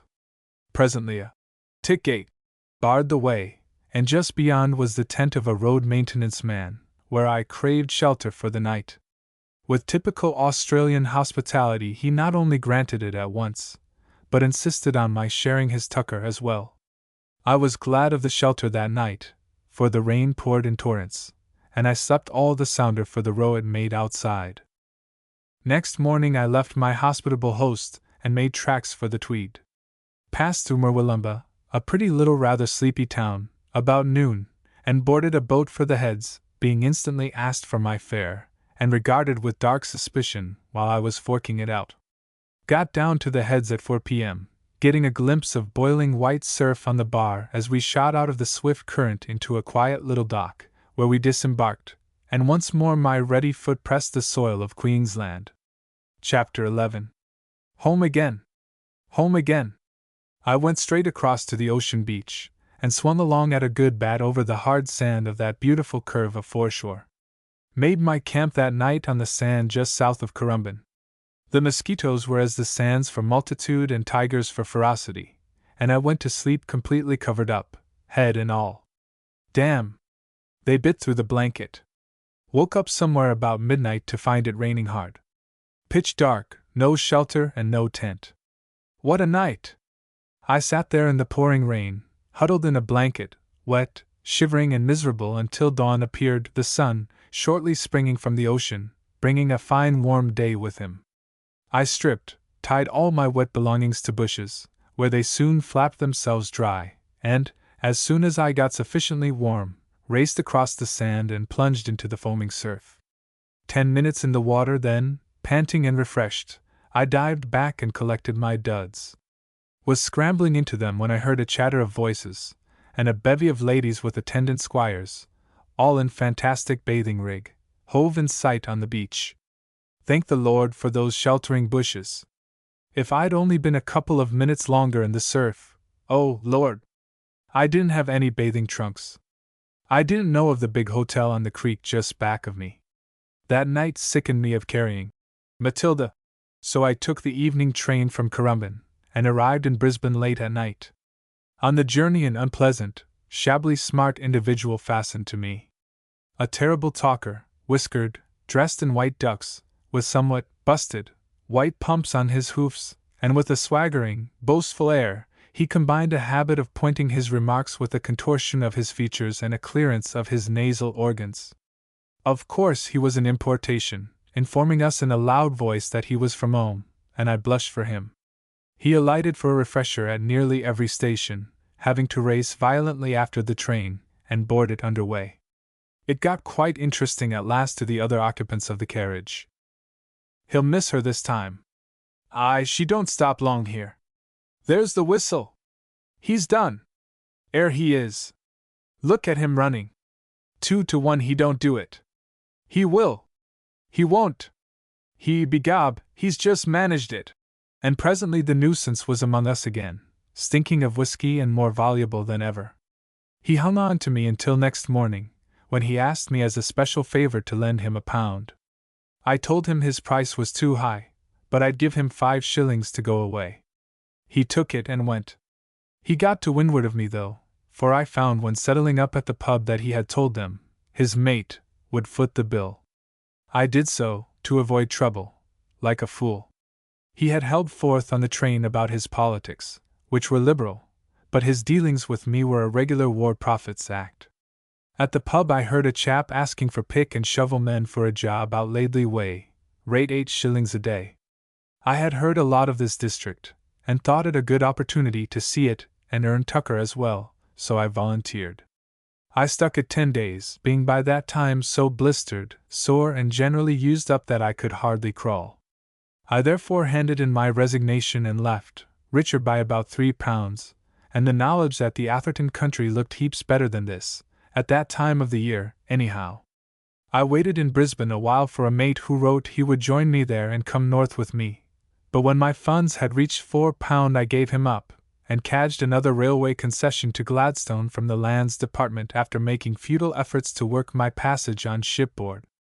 Got the boat at Gladstone and arrived in Cairns on December 3, 1912, with just enough to pay the fare to Atherton, where I arrived at noon next day without sufficient to buy a feed.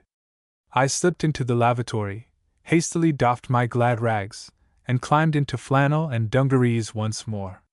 10 minutes after leaving the train I was gaily tramping the long road out to my selection, my old friend, Matilda, caressing my shoulders, penniless, happy and blithely whistling, glad to think I would soon be home again. I stopped at a cockey's house a mile or 2 out, and offered him an hour's work for a feed. "Righto, bloke," he said. "Freeze on to Douglas there and cut us some firewood." I cut him a good pile, and the decent pot not only gave me a good square feed, but enough to carry along for another as well. Armed with this I marched along to the Barren River, where I found the river was up owing to recent rain, and I nearly got drowned crossing the atrocious ford of slippery stones which the powers that be consider safe, wading waist deep in the rushing stream. I finally reached the barn at 7 p.m., where I found Len and Terry just finishing tea. Their welcome made the welkin ring. I don't quite know what the welkin is, but anyhow it rang. And wasn't I just glad to get back to where I was known and there were friendly faces to greet me. We talked 16 to the dozen, and at 10 o'clock, with hearty good nights, we turned in, and again I slept the heavy sleep of the tired under the hospitable roof of Brown's old barn. Chapter 12. Scrubbed Life. Scrubbed Life. Next day I was up with the sun to see what my burn was like, Terry O'Gorman having let my place go when he burned a fortnight before. I was assured that I had a good burn, but when I saw the black waste, gridironed with logs and strewn with big stumps, I was a bit dismayed. What on earth could I do with it to make a living? It looked pretty hopeless. I tried to get a fire going round some of the big stumps, but of course, they wouldn't burn, being too green. When I looked at the place, and thought how many years it would be before it was clear of refuse, it made me feel despairing. Of course, I know now that I had a really good burn, and was lucky, and that in 5 years I would be able to plow patches, with no other effort than dropping a match here and there, when the logs had rotted a bit. But experience has to be learned. I tried digging a patch, but that was hopeless, the ground being a network of roots, almost impossible to dig among, so I gave that up too. I could have planted corn easy enough, but then, even if the roads had been decent, the price of haulage to the station would have been more than the crop would fetch, so there was nothing to do but sow grass in the clearing. Plenty of rain lately had brought Brown's paddock into seed, and I set to work to reap it. A week's work gave me more than enough to sow my burn. Of course, I made a botch of the sowing at first, putting on about 5 times as much as was necessary, but soon got the hang of it, and a week's work finished it, a faint green sheen down on the creek showing that the seed was good and fertile. Then I got to work on a creek flat where the silt was piled high over the maddening roots, and got a number of vegetable seeds put in. All sorts of garden truck here grow prolifically, almost without cultivation. Terry and Len finished sowing the former's place same time as I did, and next day proposed a trip out to the range by way of a holiday. As I hadn't been there, I was eager to go. The track lay through dense scrub all the way, being an old road well made 40 years ago, and disused for a decade. It was used hauling cedar out to the range, with a view to shooting it down the mountain side to the Mulgrave River, down which it would be rafted to the sea. As they salved only about 1 log in 20, the scheme didn't pay, so was abandoned, and the road, with its bridges and box cuttings, went to ruin. We tramped along and, in an hour or so, saw, as through an open door at the end of the avenue of scrub, the sunlit grass of the open forest at the range head, and a glimpse of a gum tree or two. Presently we were waist deep in the lush grass, clambering over the moldering cedar logs lying there by the score, with the scent of the gums strong in our nostrils, and the shrilling of the cicadas nearly deafening us. A few minutes more and we were standing among gigantic granite boulders, looking down at such a glorious view as I had never seen before. The trade wind was snoring strong on this exposed position, and there was a champagne-like exhilaration about the slightly rarefied, gum-scented air which set us laughing and romping like schoolkids. The range went almost sheer down 2,000 feet, or more, to the Mulgrave Valley at our feet. On the other side, facing us, stretched a heavily timbered range of mountains. At each end to right and left was a glimpse of blue sea, and in the background to the extreme right the blue mass of Bartlefrere, Queensland's highest mountain. Winding along the valley floor ran the narrow violet ribbon of river, flecked with white here and there, where were rapids. I found it hard to realize that those low bushes were really tall trees, and that narrow blue streak of water was half a mile wide in places. I think one could notice a man moving on the white sandbanks, the atmosphere is so clear. Away to the left, where the valley opened out, could be seen the chessboard of cultivated cane fields, with Gordon Vale and its mill embosomed among them. Further still, a bit of cairns, the inlet and the blue sea, with a tiny speck or two on it, which close investigation showed to be steamers entering or leaving the port. The range, steep as it is clothed from foot to summit with grass and timber. The ground is gravelly, the formation free granitic. There is plenty of water there, as elsewhere on the tableland. We shot a couple of scrub turkeys, megapodii, on our way home. Good enough eating but gamey, and one soon tires of them. They are about as big as a good-sized rooster. I'd never go after them with a shotgun unless I was really hungry. When started off the ground, the poor wretches just make for the handiest branch, and squat there. A shotgun is plain murder, while a pea rifle will give them a sporting chance, for if you miss they are off 100 yards or so to another branch, and one must want a change of diet pretty badly before one will force a way through prickly lawyer vines after him. Just before we turned into Brown's, a huge cassowary, with 3 chicks, stalked on to the track ahead. We stopped dead, and the beautiful bird then hesitatingly came towards us with her slow, dainty step, and we had a real good deco, as she turned her handsome blue and red head this way and that, eyeing us with eager curiosity. Terry then said, "Boo!" and she was off like a shot. Not being sports, not one of us had even dreamed of raising the gun at her. Christmas Day was at hand, beautifully fine. Last one I had spent making up for Valparaiso before a howling southerly. A tremendous sea was on, and it was freezing cold. Len took me into his parents' place to spend the day, and I was introduced to Dad, Mum, and a host of strapping brothers and sisters. Dad was a fine-looking, middle-aged man, tall and spare, with short, square-cut, sandy beard, thoughtful gray eyes, good-humored smile, and spoke concisely and deliberately, laying emphasis on every other word thus: "Well, Mr. Senex, I am delighted to make your acquaintance." He was a more or less self-educated, well-read man, a most interesting companion and a keen debater, though rather prone to excitement in argument. Lastly, he was the most confirmed optimist I have ever met. Mum was a handsome Juno-esque blonde, sharp of eye and tongue, distinctly the boss, and inclined to make the most of it. Rather cold and hard perhaps, but kind-hearted enough. They were very good to me in my early struggling days, and I was glad to accept their ungrudging hospitality. Christmas Day passed with the usual accompaniment of pudding and other fairly solid comestibles, and I stopped there overnight, as a picnic had been arranged for next day to go and see the famous Lake Barine. The day was bright and clear, and about 20 of us set out through the dense scrub along a fairly good road.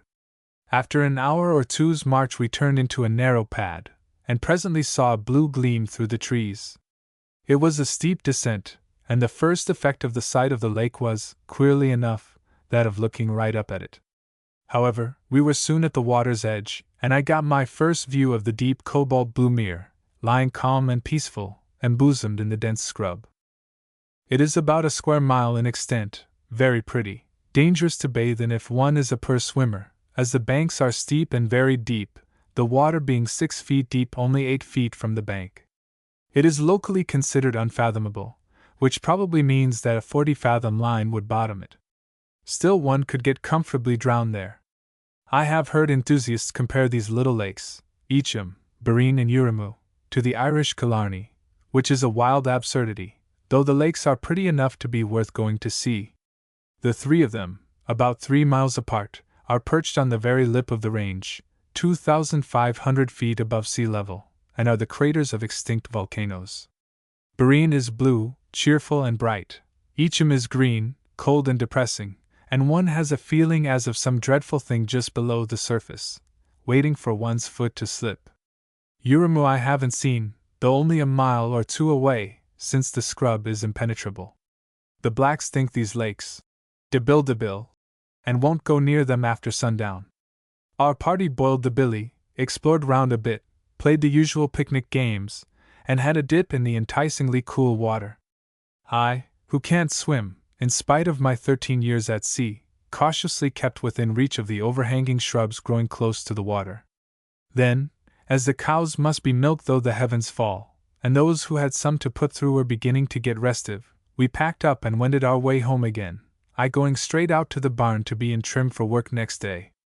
The next 3 weeks I worked at clearing a site for a house, planting panicum grass on the creek banks, and attending to the vegetables, which, with a few good rainy days, were looking well. The rainy season burst on us early in January, and for nearly a fortnight it poured in a steady, ceaseless torrent, drumming on the iron roof of the barn until one had almost to shout to be heard. By mid-January my grass was a foot high, pumpkins running all over the place, and I had about 3,000 cabbages coming on well, which I thought to make money out of by and by. Terry and Len were timber cutting on the former's place, in spite of the wet. When it got really too bad, we stayed in the barn, played crib, mended clothes, got axes and brush hooks to a razor-like sharpness, and so on. One thing about the wet weather was that it was warm, and it didn't matter how soaked you got, so long as you wore the universal short-sleeved gray flannel, and changed at once on coming home. You could work then in the wet all day without ill effect. Chapter 13. The Cyclone. The Cyclone. The cyclone was heralded by a week of stifling hot weather. As a general rule it isn't hot up here, the thermometer rarely climbing to 90 degrees, and then only on an odd day in November, but that week was awful. From being unable to work, it got to be an effort to move. The nights too were hot, a most unusual circumstance. Every day the sky would bank up with heavy, hard-edged clouds, leaving just an inverted saucer of smoky blue at the zenith, through which the sun appeared at noon, strong enough to throw a shadow, but not bright enough to make your eyes water looking at him. The birds, after their morning carol, were silent, and by noon each day the stillness was weird. Nature seemed to be waiting for something. There was not even a breath of wind to stir the lifeless trees. We got to have a feeling that we ought to talk in whispers, a creepy sensation, almost of fear. Occasionally there was a faint far-off air tremor, rather than sound, of thunder. On the fifth day Len, Terry and I were lying about the barn, too languid to move, when, about noon, there was a sudden change. It got quickly cold and the sky to the southeast banked up, tier upon tier, with blue-black clouds. The zenith was covered, and the clouds commenced rushing across it, rapidly whirling and dissolving as they went, in rather an awe-inspiring fashion. "It's coming, blokes, whatever it is," said Terry quietly. On the word, like a bucket suddenly tipped over us, a deafening roar of rain on the roof, ceasing in 2 minutes as suddenly as it came, and dying hissingly away up the paddock. Silence again. Then, in the distance, a sound like a slowly expelled breath, only continuous, and rapidly getting louder as it drew nearer. A few minutes later, and with a rush and a roar, wind and rain were on us. There was not much force in the wind, just about half a gale, but it was its sudden shock that was rather startling. Wind about SE, and a good deal of thunder and lightning, which gave us the idea at first that it was only a heavy thunderstorm. It kept the same force pretty well until 5 p.m., when it shifted to south, and commenced to show us what it really could do. Crash after crash from the scrub nearby showed how the wind was testing the trees. Just at this time 2 swaggies, who had come up the range, banged at the door. We let them in, soaked and shivering, nearly in a state of collapse with long exposure to the driving rain. We gave them hot tea and dry togs, and while they were getting warm again we, nearly naked, so as not to wet any clothes, went outside and gathered a big pile of firewood, to keep a roaring blaze going all night. By 6:30 it was blowing a heavy gale, and the old barn was creaking and straining like a ship at sea. We put a big back log on the fire, piled her up to keep going all night, and were just going to turn in, when there was a hammering on the door, which we had well secured against its being blown in. We fell over each other scrambling to see who the devil it was, and discovered 2 neighboring bachelor selectors, who had been camped in a tent pitched inside a rough shed half a mile away. A dead tree had come down fair across their camp with the 2 of them in it, a miracle of an escape. They just pulled themselves out of the wreckage, and with their lives in their hands crossed through the scrub in the dark to Bronze. They didn't seem to think anything of it, sort of. All in the day's work. Idea.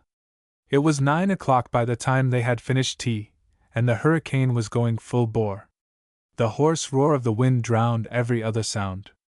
A huge dead elm came down just astern of the barn, missing the end by about 4 feet, and we never heard it. Indeed, we never knew anything about it till morning. The rain was driving in fine spray, wetting everything, so we rigged the swaggies. Fly. And the 7 of us crowded under it like sardines in a tin, managing to keep just about damp. None of us slept though, being too much concerned about the possibility of the barn coming about our ears. However, it weathered the gale triumphantly. At midnight, in a furious squall, the wind veered to SW, and the door got the full force of it. It gave, the top hinge went, and inside she came on top of us. Away went the tent, split in half, and in about 2 ups we and everything we possessed were soaked through. It took the lot of us about 10 minutes to resecure the door, and we spent the rest of the night huddled round the fire, the furious backdraft blowing smoke and flame in all directions. About 3:30 a.m. the wind shifted again to about WNW and blew harder than ever. The barn swayed perceptibly, but the corner posts were 3 feet in the ground, and went solid up to the roof, and that saved us. It was daylight now, and we could see the clearing. What a difference! It looked as if a titanic steamroller had been all over it, weeds, dead trees, bushes, all leveled flat. We, who a few hours ago had to part the bushes to get in the door almost, now had a clear view of the whole clearing. It would have cost Braun pretty well £50 to do the work the wind did gratis for him that night in his clearing. At about 7 a.m. there was a lull, and shortly after it became clear that the storm's back was broken, the unbroken grey pall of sky commencing to break up into clouds and scud. The wind slowly veered to NNW, lessening in force all the time, but kept at hard gale till after midnight, when it died down rapidly, and by 3 a.m. it was calm, sky clear, and stars shining brightly. While the gale was on, I slipped down to see the creek, and found the little brawling stream transformed into a raging torrent 20 feet deep. Even while I looked, the bank higher up gave way, and for 100 feet or so slid roaring into the current. After the weather cleared up, I went across to my own clearing, to find numberless little watercourses all over the place, and the grass. Well, you could fairly hear it growing. In a week, say, 5 weeks after sowing, it was good enough to have turned stock onto, had I possessed any. I went in towards the line, thinking to get a job clearing wreckage somewhere, but there were too many willing volunteers already at it. Most of the roads were blocked by falling timber, and everybody had suffered more or less, either by loss of stock, or through having their buildings unroofed. I took the opportunity, while in town, to interview the local storekeeper with a view to credit, which he willingly granted on explaining my position. The country storekeeper. Go where you will, one of the principal topics of conversation is sure to be the iniquities of the local storekeeper. But we couldn't do without him. By extending a liberal credit, he enables one to stay on the farm until one's footing is secure, and if his prices are a bit stiff, it ought to be remembered how many bad debts he contracts, and what a risky thing it is to give credit to a comparatively unknown man. If it be true that the farmer is the country's backbone, it is equally true that the storekeeper is the one who stiffens that backbone till it can stay erect of itself, and often prevents it from breaking. I know. I'm one of the vertebrae, and I'd often have been dislocated but for old stores. Chapter 14. Affecting improvements. Affecting improvements. After the satisfactory interview with the storekeeper, I tramped out home with a light heart. I wouldn't starve for a month or two, anyhow, and now the first thing to be done was to erect a house. I had 14 10-foot sheets of iron, and though some of them were a bit battered owing to an irresponsible bloke thrashing out seed on them while I was away, still they were good enough for an 18 by 12 humpy. The building was to be of rough split bush timber. I chose red oak for the purpose, mainly because I didn't know of any of the other good splitters, like silky oak, young maple, or ash. With a crosscut I cut the tree up into 3-foot lengths. Then, with a maul, wedges, and axe, split these up into a species of short weatherboards.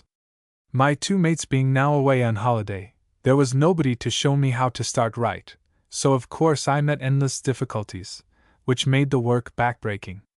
An experienced bushy would have had all the required timber split in about 4 days. It took me exactly 3 weeks. Then came the erection. For corner posts, which I would have 3 feet in the ground, and going right up to the roof, for stability in case of cyclones, of the hardest timber I could find, which was also the heaviest, as I thought it would be the most likely to last in the ground. As a matter of fact, these rot quickest.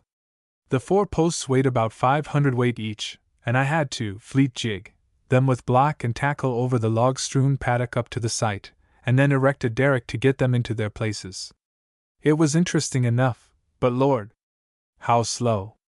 Then wall plates and ground plates, the former one end at a time with the tackle, then lash that end while I tackled the other end up and nailed it. Dinkum yakker, all right, and about 3 parts of it not necessary, if I'd only known. I think Seneca's house was the topic of amused conversation all over the district for months after. The studs were saplings on which I left the bark, thus making a fine harborage for all sorts of biting, stinging, and stinking vermin. On to these went the slabs, weatherboard fashion. Then the roof, with a nail in every corrugation, in the concaves instead of the convex, and the mansion wanted but a floor. I got a bloke to buy me some second-class boards from a mill on the line, and bring them out to me. The cartage came to 10 shillings more than the price of the timber, but, as he had to wait 9 months for me to pay him, he deserved it. Next, I put in a fireplace with the roof of it at the wrong angle, so that the smoke came pouring into the main room all the time the fire was going. Finally, I set the guinea stamp of aristocracy on the mansion by inserting a cracked glass window. It was raining nearly all the time I was building. I had spilt a gallon billy of boiling water over my feet through the handle coming adrift, and to add to the difficulties, I had to hump the floorboards about a mile through the mud, fallen timber preventing the cart getting right out. Anyhow, it was finished at last. I felt so proud the first night I camped in it that I couldn't sleep, and got up several times to walk round and admire the shanty in the moonlight.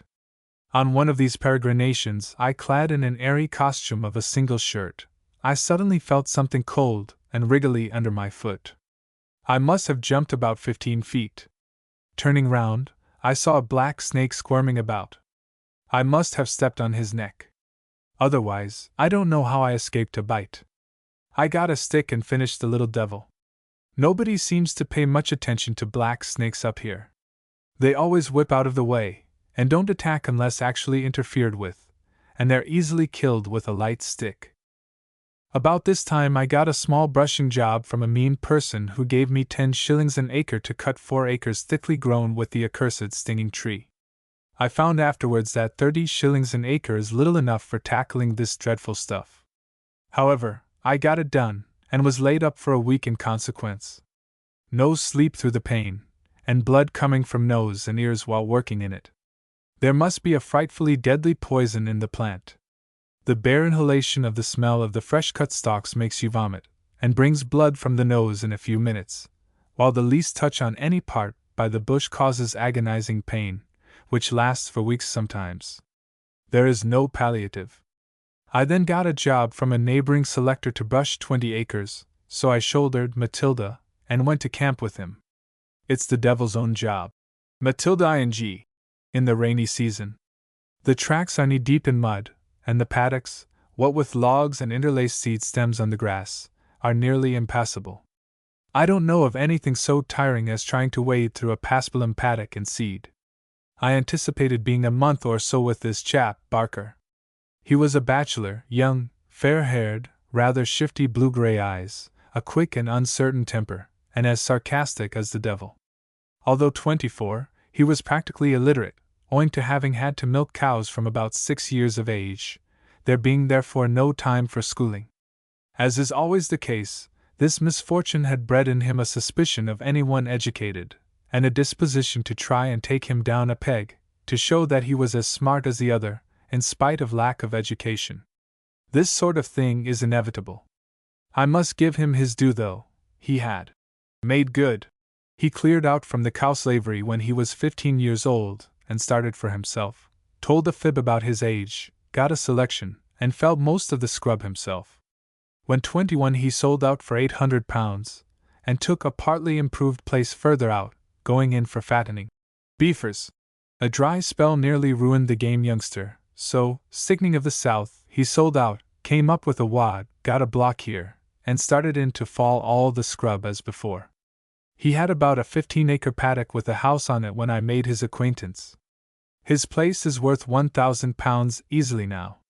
His mate was an Irish Tasmanian named Paddy, of course, middle-aged, tall, lank and dark, with a long melancholy face like a cow, and very weather-beaten. Quite uneducated, but an absolute glutton for work, and with a very decided weakness for beer, lots of it for choice. He was an artist with the axe, putting a scarf in a tree as neat as a saw cut. Good-tempered, he had a quiet humor that floored snappy Barker every time, as thus. Barker.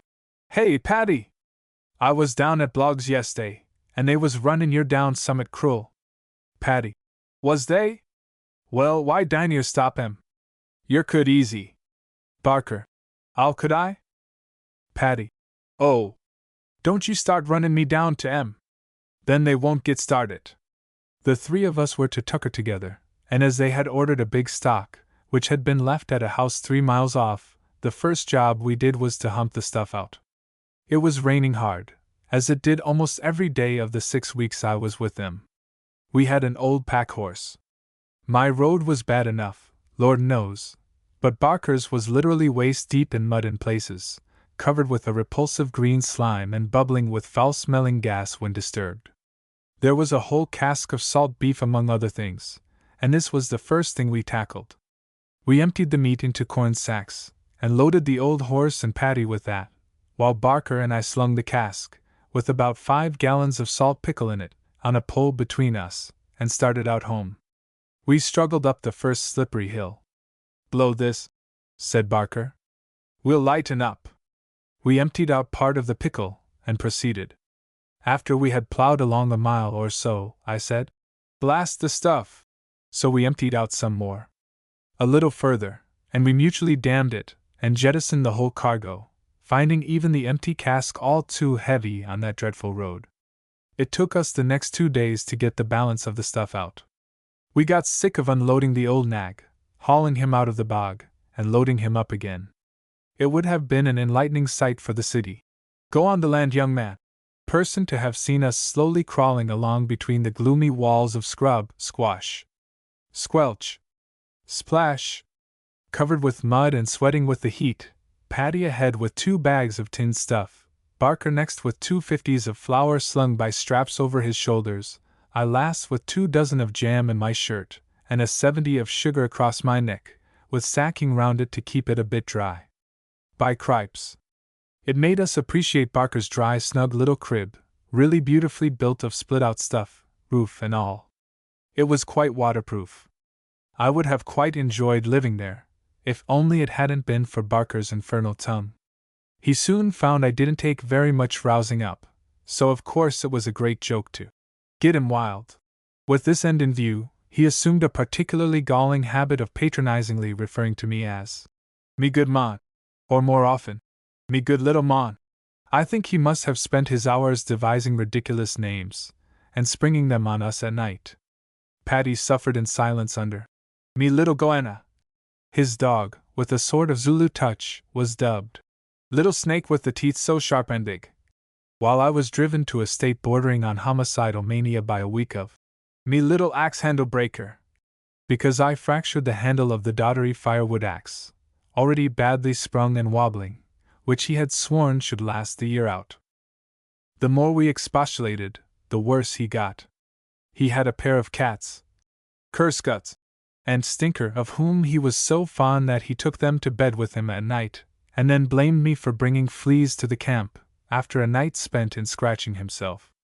With as much sense of music as a cow, he used to drone out all day the one song he knew in a dismal monotone. It was a doleful ditty, something about "Why did they sell Killarney?" He was very superstitious, and I'm ashamed to say that I once or twice got my own back on him through this weakness, but only when very wild. I made him lose a night's sleep once through suddenly jumping out of bunk, opening the door, slamming it to again, and then turning wild-eyed to Barker, whispering, "It's there again, Jack!"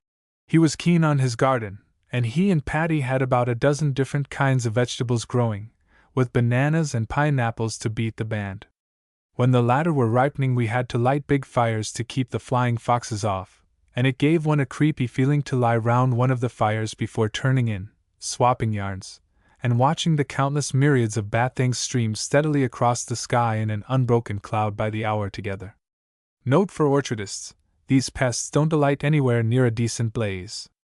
I finished my contract with Barker by the end of May, and got enough out of it to renew my credit with the storekeeper, and pay the £3 inspection fee for survey of improvements, prior to borrowing from the agricultural bank, so that I could go on falling on my own place. I applied for £120 to fall 60 acres. The loan was granted. Payment by installments as work proceeded, and terms 21 years at 5% interest. Getting my old friend Len Vincent to help me, I restarted on my own place early in June. Chapter 15. More improvements, bullickies. More improvements, bullickies. The weather had fined up and remained so for months. Beautiful warm sun, tempered by the cool breeze by day, and cold, sometimes frosty, nights. It was ideal weather for work, and Len and I worked well, ate well, slept well, and for the first time I started to throw off the effects of all that worry and nerve strain I had undergone at sea. Those glorious days! We would be off just after daybreak, red-nosed and shivering, clad in thick garments and heavy coats, with perhaps a frost on the grass. 10 minutes with the axe and off came the coat. Another 10, and the extra pair of pants followed suit, and by 8:30 the benignant sunshine reduced one to pants and shirt. How you could work! And when lunchtime came, eat! It was good to be alive, life was rosy, and every lungful of the glorious crisp bush-scented air put fresh manhood into us. Then the still more enchanting moonlit nights. Small print could be read with ease by the moonlight, and with the air so still the howl of a lonely dog 3 miles off came clear and distinct. From the hut we could see mile on mile of rolling scrub, somber and still, and in the distance a long line of scrub-clad hills, clear-cut against the star-strewn, ink-blue sky. The spirit of the romance of pioneering took possession of us. We were the only inhabitants of a new-found beautiful world. We were shipwrecked on an unspoiled pre-Adamite island. We were, well, just a couple of enthusiastic bush lovers, with some ability to appreciate the beauty of old Mother Nature. Len was a good mate, and time passed on winged feet. On Sundays we tramped in for tucker and spent best part of the day at the open house his hospitable parents kept. We had whips of vegetables from my garden, until Braun in an unlucky hour gave Ellison permission to turn a few cows into his paddock. Now my cabbage garden was down on the creek at a place where several big trees had come down, the spaces between being filled up with smaller timber. This formed a barrier that I thought no mortal cow could ever get over. I didn't know cows. At 8 p.m. one night 3,000 beautiful cabbages and about 1/4 of an acre of other green stuff formed a patch of cultivation to gladden the eye. At 7 a.m. next day I, newly arisen, came to the door of the hut just in time to see the last of a line of 10 dropsical, bloated cows seesaw over the impregnable logs out of a trampled muddy waste that had been a garden. I rushed down. Too late by hours. Absolutely nothing remained, save a few mangled stalks. Oh! My cabbages! That were to have paid the storekeeper's bill, rent, rates, and left a few pounds in hand. Gone! All gone! With murder in my heart and profanity on my lips, I chased the horrible wretches, who, grunting with distension and I fondly hope, suffering pangs of indigestion, could hardly get up a slow trot. The tangled grass tripped me up, and I could only stand swearing impotently, and throw a few futile sticks at the brutes waddling heavily across the creek, where they lined up on the opposite bank, turned round and grinned at me. Ever see a cow grin? Wait till they manage to crawl into your cultivation patch, or land a hefty kick home when you're putting the leg rope on, and then you'll find out.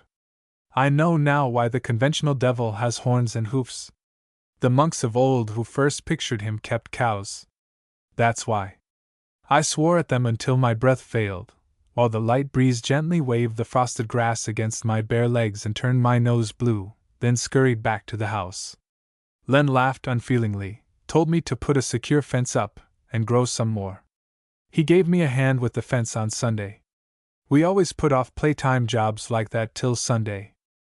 Terry O'Gorman had come back to his place by this time, doing a bit more falling, and it was quite like old times again, for, of course, the 3 of us camped together.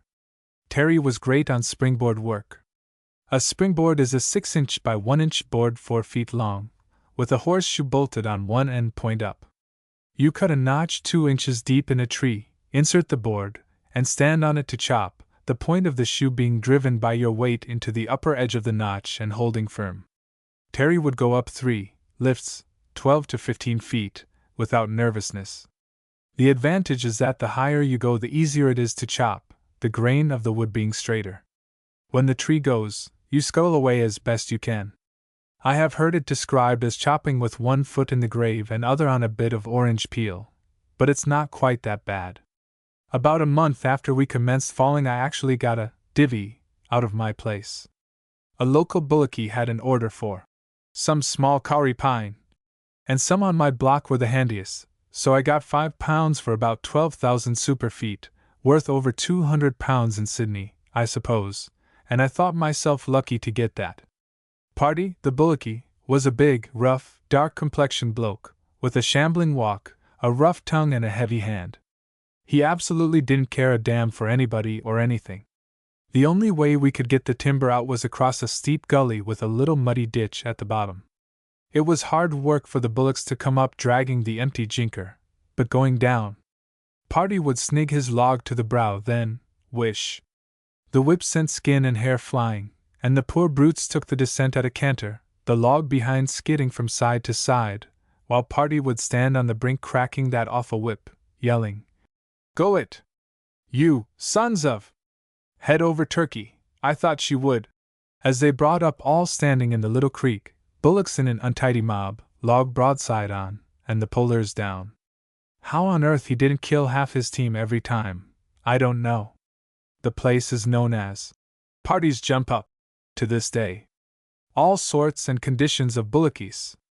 There was Party, sweating and swearing, and knocking his cattle to pieces, without enough breath left at night to cool his tea with, and yet not doing nearly as much as his rival Robin Hood, who, with a team of young steers and cunning old stags, only, would haul a 20% bigger load to the railway an hour quicker than Party, never raising his voice, just talking quietly to his beasts, and never more than flicking the whip at them. He had their confidence. A striking example of what kindness and patience will do. Jack Bayton was another one. He had a team of magnificent animals that could pull the guts out of any other on the road. He could haul some astonishing loads, but used to let the brutes just dodge along, while he admonished them with loving profanity. "Baldy! Baldy! You! I'll teach why to go pokin' into the scrub." Baldy was after shade and a spell. Flick! Would come the whip without force enough to kill a fly, and Baldy lazily resumed the track. Or perhaps Spot would stop and reach for a bunch of Commonwealth weed. "Ha! You Spot! You, ye blonky ol'! Well teach yer about wastin' time eatin' weeds." Spot looks back with a sleepy eye, shoves out, gets his weed, and walks on calmly chewing. A fat lot he cares about Jack, who affectionately apostrophizes him. "Luck o' that now!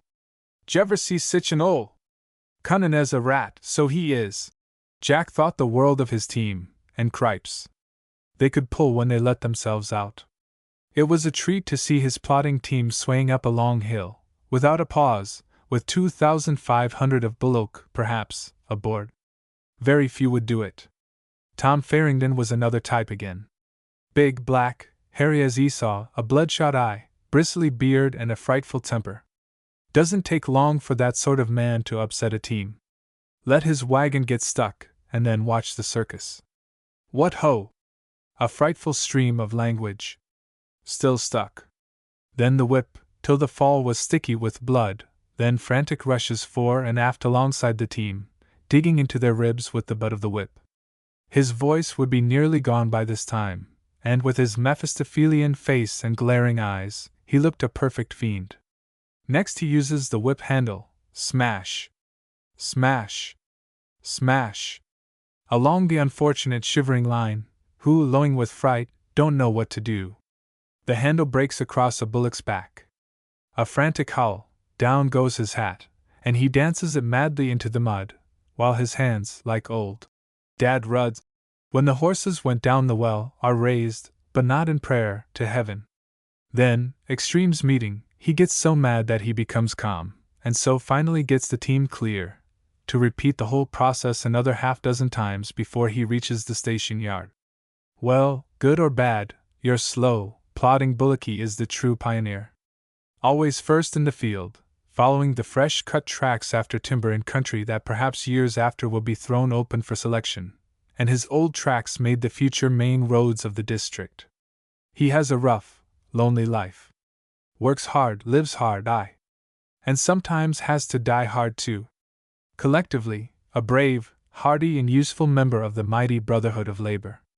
Len and I went on chopping, the days passing pleasantly, the work interesting. Occasionally we attended a dance at the schoolhouse on Saturday nights, of which more hereafter, which was the only break. We had about 35 acres down, and then came. Chapter 16. An Accident. An Accident.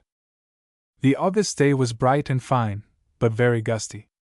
"Don't like the looks of it at all," said Len, after breakfast. "Too windy to be safe." Think we'd better stop home? I hazarded.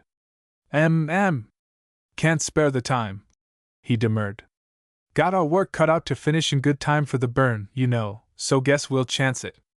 Righto, I answered. So 7:30 a.m. saw us at it as usual.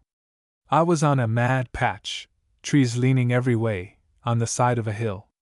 I had sent several drives up, then had to go among the fallen stuff to send the last 4 trees of that patch downhill. The last one of these 4 was a long willowy crowfoot elm, and as he had a bit of a lean uphill I nicked him well, to make sure he'd go, scarfed the others, and then started on the driving tree.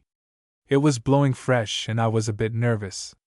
I hurriedly got the belly cut in, and had the back in near enough to make him start talking, i.e., cracking a bit, when a strong gust came along, making the trees sway dangerously.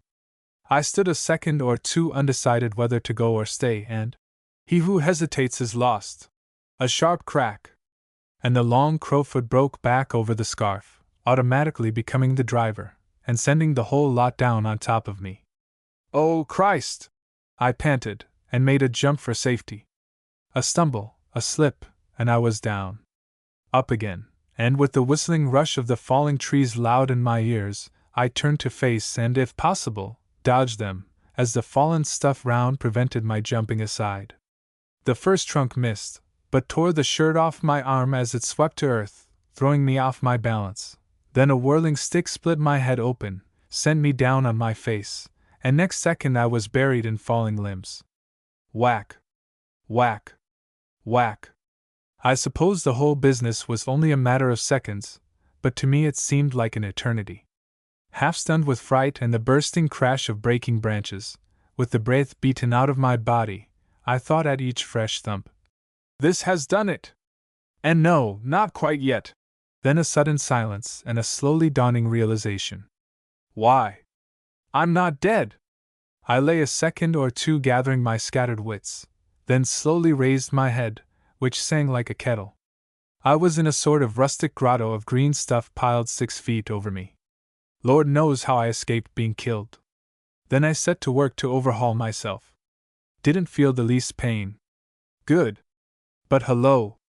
What's the matter with my left arm? There should be no joints between elbow and wrist, and here's at least 2. I felt an insane desire to laugh as I waggled the injured member about, with the blood running down my face from my cut head. Both bones were broken twice, and the wrist as well, but that seemed to be all, so, under the circumstances, I had got off fairly easy. I crawled up with some difficulty, lay down, and cooeyed for Len. There's something about the call of a hurt man that can't be mistaken, and Len dropped his axe and raced for me at the first sound of my voice. Again I felt the hysterical desire to laugh at the sight of him tumbling, scrambling, tripping over the jumble of fallen stuff in his eagerness to get to me. He rushed up. I must have looked rather startling, pale and blood-stained, and the shirt half torn off me. My God! Charlie! What's happened? All right, Len, I answered. Ain't going to snuff it yet, but my arm's broke, and I feel awful sick. Well, tell us what to do, old chap, he said, fluttering round like a distressed hen. I feel as useless as the fifth wheel of a coach, but tell us what to do, and I'll do it. He got a bit of a stick, and we bound the arm to it with the remnants of my shirt.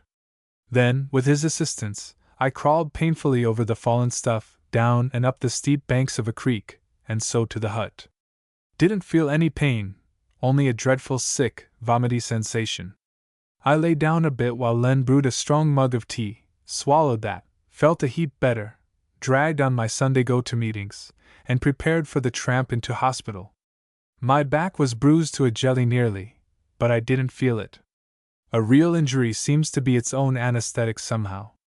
We left the Humpy about 10 o'clock on the 10-mile journey to the station, I cheerfully ruminating en route on this being the end of everything. I wonder how many times since then I've had the same thought. Oh Lord!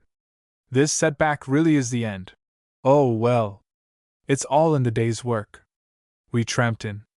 Nobody had a buckboard in those days, and I couldn't ride a horse. We got to the station about 3:30, and had to wait for the lengths men to finish a job they were at before taking me in on the pump car, meanwhile telephoning for the ambulance to meet me at the next station. I sat down, and for the first and only time in my life, fainted. Finally I got into Atherton Hospital, sick and shaky, about 6 p.m., and didn't I suffer that night! My arm ached, my head ached, the left shoulder was hurt somehow and also ached, and my back was one huge ache. I got over it all right, though my arm was very weak for 2 years after. What with one thing and another I was in hospital 6 weeks, and if it hadn't been for worrying over the selection would rather have enjoyed the holiday. The cheerful nurses called me Skipper, every patient had a nickname, and were rather inclined to pet me. Take it all round, I had rather a fine time. I needn't have worried either, for several of the blokes out there left their own pressing work and bogged into my scrub, doing it under regulation price, so that I wouldn't have to find any cash over what the bank had advanced. I don't know about the towns, but in the bush you'll always find them willing to help a lame dog over a stile like that. You've only got to be sick to find out how some, perhaps intolerably bad-tempered, hitherto unfriendly neighbor will turn to and do his bit for you with a will. You don't find that sort of spirit much at home in the old Dart. Chapter 17. Social Amenities. Social Amenities. Atherton Hospital was a very good country hospital in those days. Now, what with added buildings, increased staff, X-ray plant, and so forth, it can hold its head up with a metropolitan institution. It wants to be good, too, in a rising place like the tableland, where there are so many accidents in the bush. I was glad of the change, but my heart being in the scrub, I welcomed the day when the doctor said I could go back. I was just in time to see the last trees of my falling go down. The bank paid me, I settled all outstanding accounts, including storekeeper's bill for 7 months, and had about £5 left. Couldn't do any heavy work, but got the promise of a wardsman's job at the hospital for the following January, which, being fairly light toil, I thought I could tackle. Meanwhile I put in the time reaping seed in O'Gorman's, to sow my falling when it was burnt. Len's 21st birthday happened, and his hospitable parents gave a big party to celebrate it. Everybody was invited, and came as soon as possible after evening milking, and what with dancing, singing and a splendid supper the evening was a great success. I made the first speech of my life on this occasion, congratulating Len, and presented an admirable picture of stuttering nervousness. Steel rods. Selection stories are somewhat apt to give the impression that bush folk mostly attend such do's in rough boots and patched clothes. Practically all the settlers here started like myself, with nothing to speak of, and all were still in the struggling stage. But there wasn't a bloke among them who didn't have a good suit carefully packed away for such occasions, no matter how badly off he was. Same with the girls. All had tasteful frocks, neat blouses and good shoes, and the bright eyes, rosy cheeks and superabundant energy, which is imparted by this glorious climate, in which, according to certain interested persons, the white man can't live, with the laughter and chatter of happy young people, make a cheerful scene, good to look at. On such occasions, usually held at the schoolhouse, Mrs. Bloggs and Mrs. Jimson, who haven't been playing speaks on account of things I heard you'd been sayin' about me, bury the hatchet, and unite in condemning the tale-bearing party. Roberts forgets that Robinson's bull broke the fence, got into his cultivation, and that he had to repair the fence himself. All is peace and friendly feeling. Everyone is bent on casting care to the winds and enjoying himself or herself, for that one evening, anyway. Music, more or less sweet, is discoursed by an accordion. The MC, who usually takes his duties very seriously, bellows his orders at intervals. Perhaps it is, "Select wire pardners after a waltz." Then is Bill seen slouching shamefacedly up to Ethel or Maud. "How about gittin' up with us after this one?" Maud giggles, squirms, and finally says, "Oh, all right." They go through the dance amid a fire of such witticisms as, "Hello, Bill, when's it comin' orf?" Or, "And they are then, Mord, I'll tell why our mar." Bill, not a very brilliant controversialist, contents himself with, "Garn," while Maud, with high disdain, answers, "Do I think I'd ave him?" Pooh! So poor Bill feels sat on. Now and then you see big men like Party bending nearly double, painfully treading the mazy. with bits of kids of 12 or thereabout, as there are often not ladies enough to go round. Now and again the chatter of voices is stilled and we hear, "Mr. Ransom will oblige the Comte New York with a song."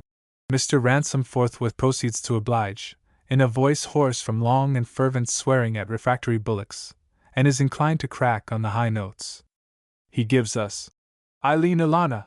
Later on, Mr. Fernie also obliges. He is short and spare, and, to the great astonishment of his audience, renders "Let Me Like a Soldier Fall" in a roaring basso that makes the roof rattle. As 11 o'clock strikes, certain of us slide off, collect sticks, build a fire, and suspend a kerosene tin of water over the blaze. When that is boiled, there is a general yell of "Supper!" and hampers, which the ladies have generously provided, are opened, and their hidden wealth of sandwiches and cake revealed. The community have by general levy long ago accumulated a large stock of crockery, specially for such ceremonies at the present. The catering is all arranged beforehand. Mrs. A. brings tea, sugar, and milk. Mrs. B. some sandwiches, and so on. There is always more than the company can assimilate, and this surplus it is the custom to divide among any far-out bachelors who may be present, a gift most acceptable, as I know from experience. One notices that the gentlemen, no matter how rough in their workaday world, are naturally chivalrous, and take care to see every lady provided for before commencing to imbibe tea themselves. It is midnight now, and those who have plenty of cows, and little assistance, slide off home. The others resume dancing with more vigor than ever. Mr. Daney obliges with several songs.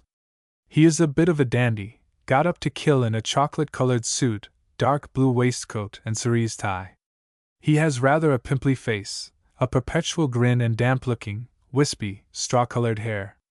He is nervous and continuously wipes his hands on a handkerchief held for the purpose. He is a fair tenor, much inclined to tremolo.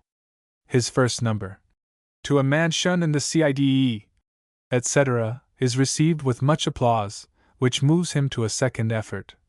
"Please, Mr. Conductor, don't put me off the terrain," which is also taken kindly. Rubbing his hands harder than ever, he comes up to us, a broad smile on his rather weak face. "Ah, I'm making myself popular, ain't I? Poor Algies." Songs always run to sugary sentiment, so of course, "Don't go down in the mine, Daddy," is his closing piece. Give him his due, though he could work, but being easily bamboozled, it was usually for someone else, with little profit to himself. He was also an excellent hand among the cows.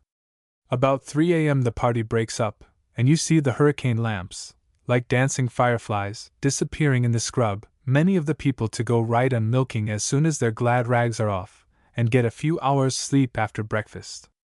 Another time, perhaps at the annual break-up of the school just before Christmas, all hands assemble at the schoolhouse for a picnic. The school reserve is like a miniature saddling paddock at race time. The ladies are all there clad in their best, scores of happy, laughing kiddies romping round, also togged up, and the men folk in sober hues, but all in their best. All forget their worries and try to pretend they are children again, and the onlooker smiles at the sight of bearded men and stout ladies playing Jolly Miller, Puss in the Corner, and so on, until he finds the infectious spirit of the day seize him, and he too joins in. The schoolmaster presently puts the children through their paces under the parents' eagle eyes, and prizes are distributed, not without some murmurs and vague insinuations of favoritism from the mothers of the unsuccessful.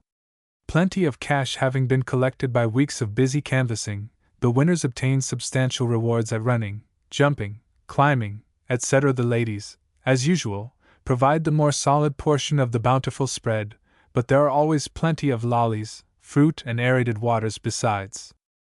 Usually a bloke with a camera happens along sometime in the afternoon, and then for a few minutes everyone loses his or her individuality, and combines in one hideous smirk with the conventional idea of looking pleasant. The long warm day draws to a close, and the kids, tired out, start off home, some to early bed, others to change hurriedly into muddy duds and milk cows. The milking is rushed through this evening, and the elders recongregate at the school for a dance, which lasts until the wee SMA hours ayont the 12. It all sounds simple enough in the telling, but go and live in the bush a short time, and then see how you will enjoy these unceremonious little reunions, and contrast that feeling with the blasé indifference with which, when living in town, you attended a theater or some other entertainment. Towns? Not on your life. Give me the great, quiet, hospitable bush. The life is more natural, less strained, more human. Chapter 18. Burning off. Burning off. It was time to burn off. Since Braun's paddock would inevitably go when I fired, Braun himself, with philosophic acceptance of the fact, had dismantled the old barn and told me to go ahead. However, he had rented his paddock to old Party for a few months, and that nuisance had his bullocks there. Like a damned ass, I went to give him notice that I intended to burn. Cripes! Wasn't there a storm? It! You burn, and see what I'll do! Only bit of sanguinary grass I can get in the luridly fiery improper district, and now! I reminded him of the possibility that rain might come any day, and the rainy season was due to burst on us in a fortnight. No use. The old cow wouldn't hear of any compromise. If I burned, he'd blanky well burn me. Selfish old rotter! I muttered, and retired in dudgeon. I, of course, wasn't selfish. I went to see old Paddy, and took him and Barker into my confidence. You're a fool, said Paddy. If you don't fire now, you'll lose your chancst, and then you'll be ruined. Fat lot Party'll carry FYR, he's only got a few bullocks, and they won't starve. Whipso grass on TH Road, and EFY don't get wire burn, you'll be like Barney's bull. Don't say nothin'. Just burn. Sensible advice. Then Barker. Well, me little frog's whisker. I winced. If I was you, I'd burn, and if thar old snake's ears, I writhed. SES out, just scruff him. Not so good, this, I thought, seeing that Party weighed 15 stone, and I 9.5. However, in spite of their opinion, I pusillanimously decided to hold off for a fortnight, and then fire without notice. They agreed to come and help me, but opined they wouldn't be wanted, as it would be raining before then. A week went by with only a light thunderstorm, then the sky commenced banking up every night, to the southward. On the 10th day the bank came up to the zenith, with mutterings of thunder in the distance. Off I went to Barker's camp, and got there sweating. Come on, blokes, I'm burnin' tomorrow. Blast Party. We'll burn the grass round the hut tonight. Too late, I'm feared, said Paddy, looking at the sky. But we'll come anyhow. Got New York tucker? Whips, I answered. Just fetch your blankets. We went back on the run, reaching my place at dusk, and arming ourselves with green bushes, fired the grass round the humpy. The sun being off it went slowly, and was easily kept within bounds. In an hour we had the hut standing safely in a burnt patch of about a couple of acres. Then tea and bunk. But there was no sleep for me. The sky remained overcast, and the wind cold. I was in and out like a jack-in-the-box all night. About 2 a.m. there was a few minutes' slight drizzle, and my heart sank. At first streak of dawn. Sparrow crack. In the vernacular, we were out, choked down some breakfast, then crossed into Braun's and drove Party's bullocks into a timber track in the scrub, cooping them up safely with a few bits of barbed wire across the entrance. The morning was misty. Said old Paddy. Might be fine after all.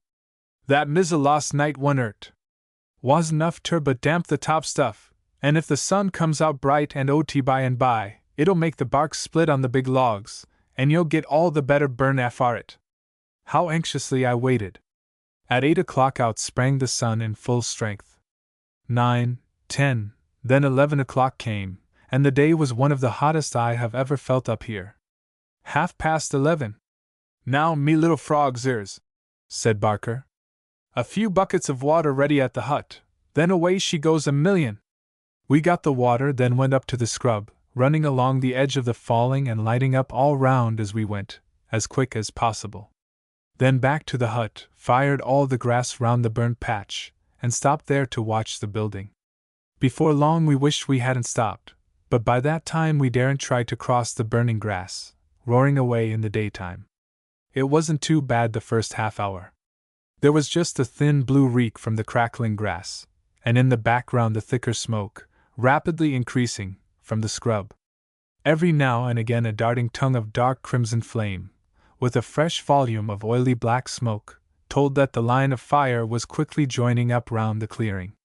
A little while longer then, as the air inside the 60-acre patch got heated and rarefied, a strong breeze rose, setting into the fire from all sides, and going upward in the heated area, as through a funnel. At once a steady muffled roar was audible, and some trees left standing in the falling had quite big branches torn off and whirled aloft. The falling was now fired all over by flying sparks, and the fire speedily assumed the appearance of a huge waterspout of thick oily black smoke sky-high, shot with innumerable flickering tongues of crimson flame. It roared like a titanic engine under tremendous steam pressure. As the smoke bellied out overhead and slowly overspread the sky, the sunlight faded, and gave place to a dim yellow twilight, which had an inexpressibly depressing effect on the spirits, a sort of something going to happen feeling. The strong draft whirled and eddied the smoke clouds round, nearly suffocating us in the hut, but with streaming eyes and mouths covered by cloths, we kept a sharp lookout, extinguishing any sparks that alighted on or near the house. At one time it struck awe to our hearts to see a billowing cloud of flame, like a crimson cloth being shaken out, some 60 feet right overhead. In the midst of it all there came a wild yell from Bronze. "Hey! Hey! Hey! You in that UT there? I see yer. Yars me bullocks?" And there was party dancing excitedly about on the creek bank. "Oh, lemme get at yer. You wake, you Senex yer cow? I'll burst your fair firin'. Your bullocks cough, are all right. There, cough. Penned up in Ellison's, cough. Track. Can't get out." I wheezed, eyes, nose, and lungs full of smoke. "Fire caught by axi. Cough. Dent. Accident. Axi, oh, gourd. If I cud Blanky good job fair you me bullocks is safe, but T won't keep me ends off oh your fair burnin' me grass. Accident. Your cow. I'll you." And just here the grass suddenly caught at his feet and went roaring past him. He took to his heels up the paddock, and we saw him no more.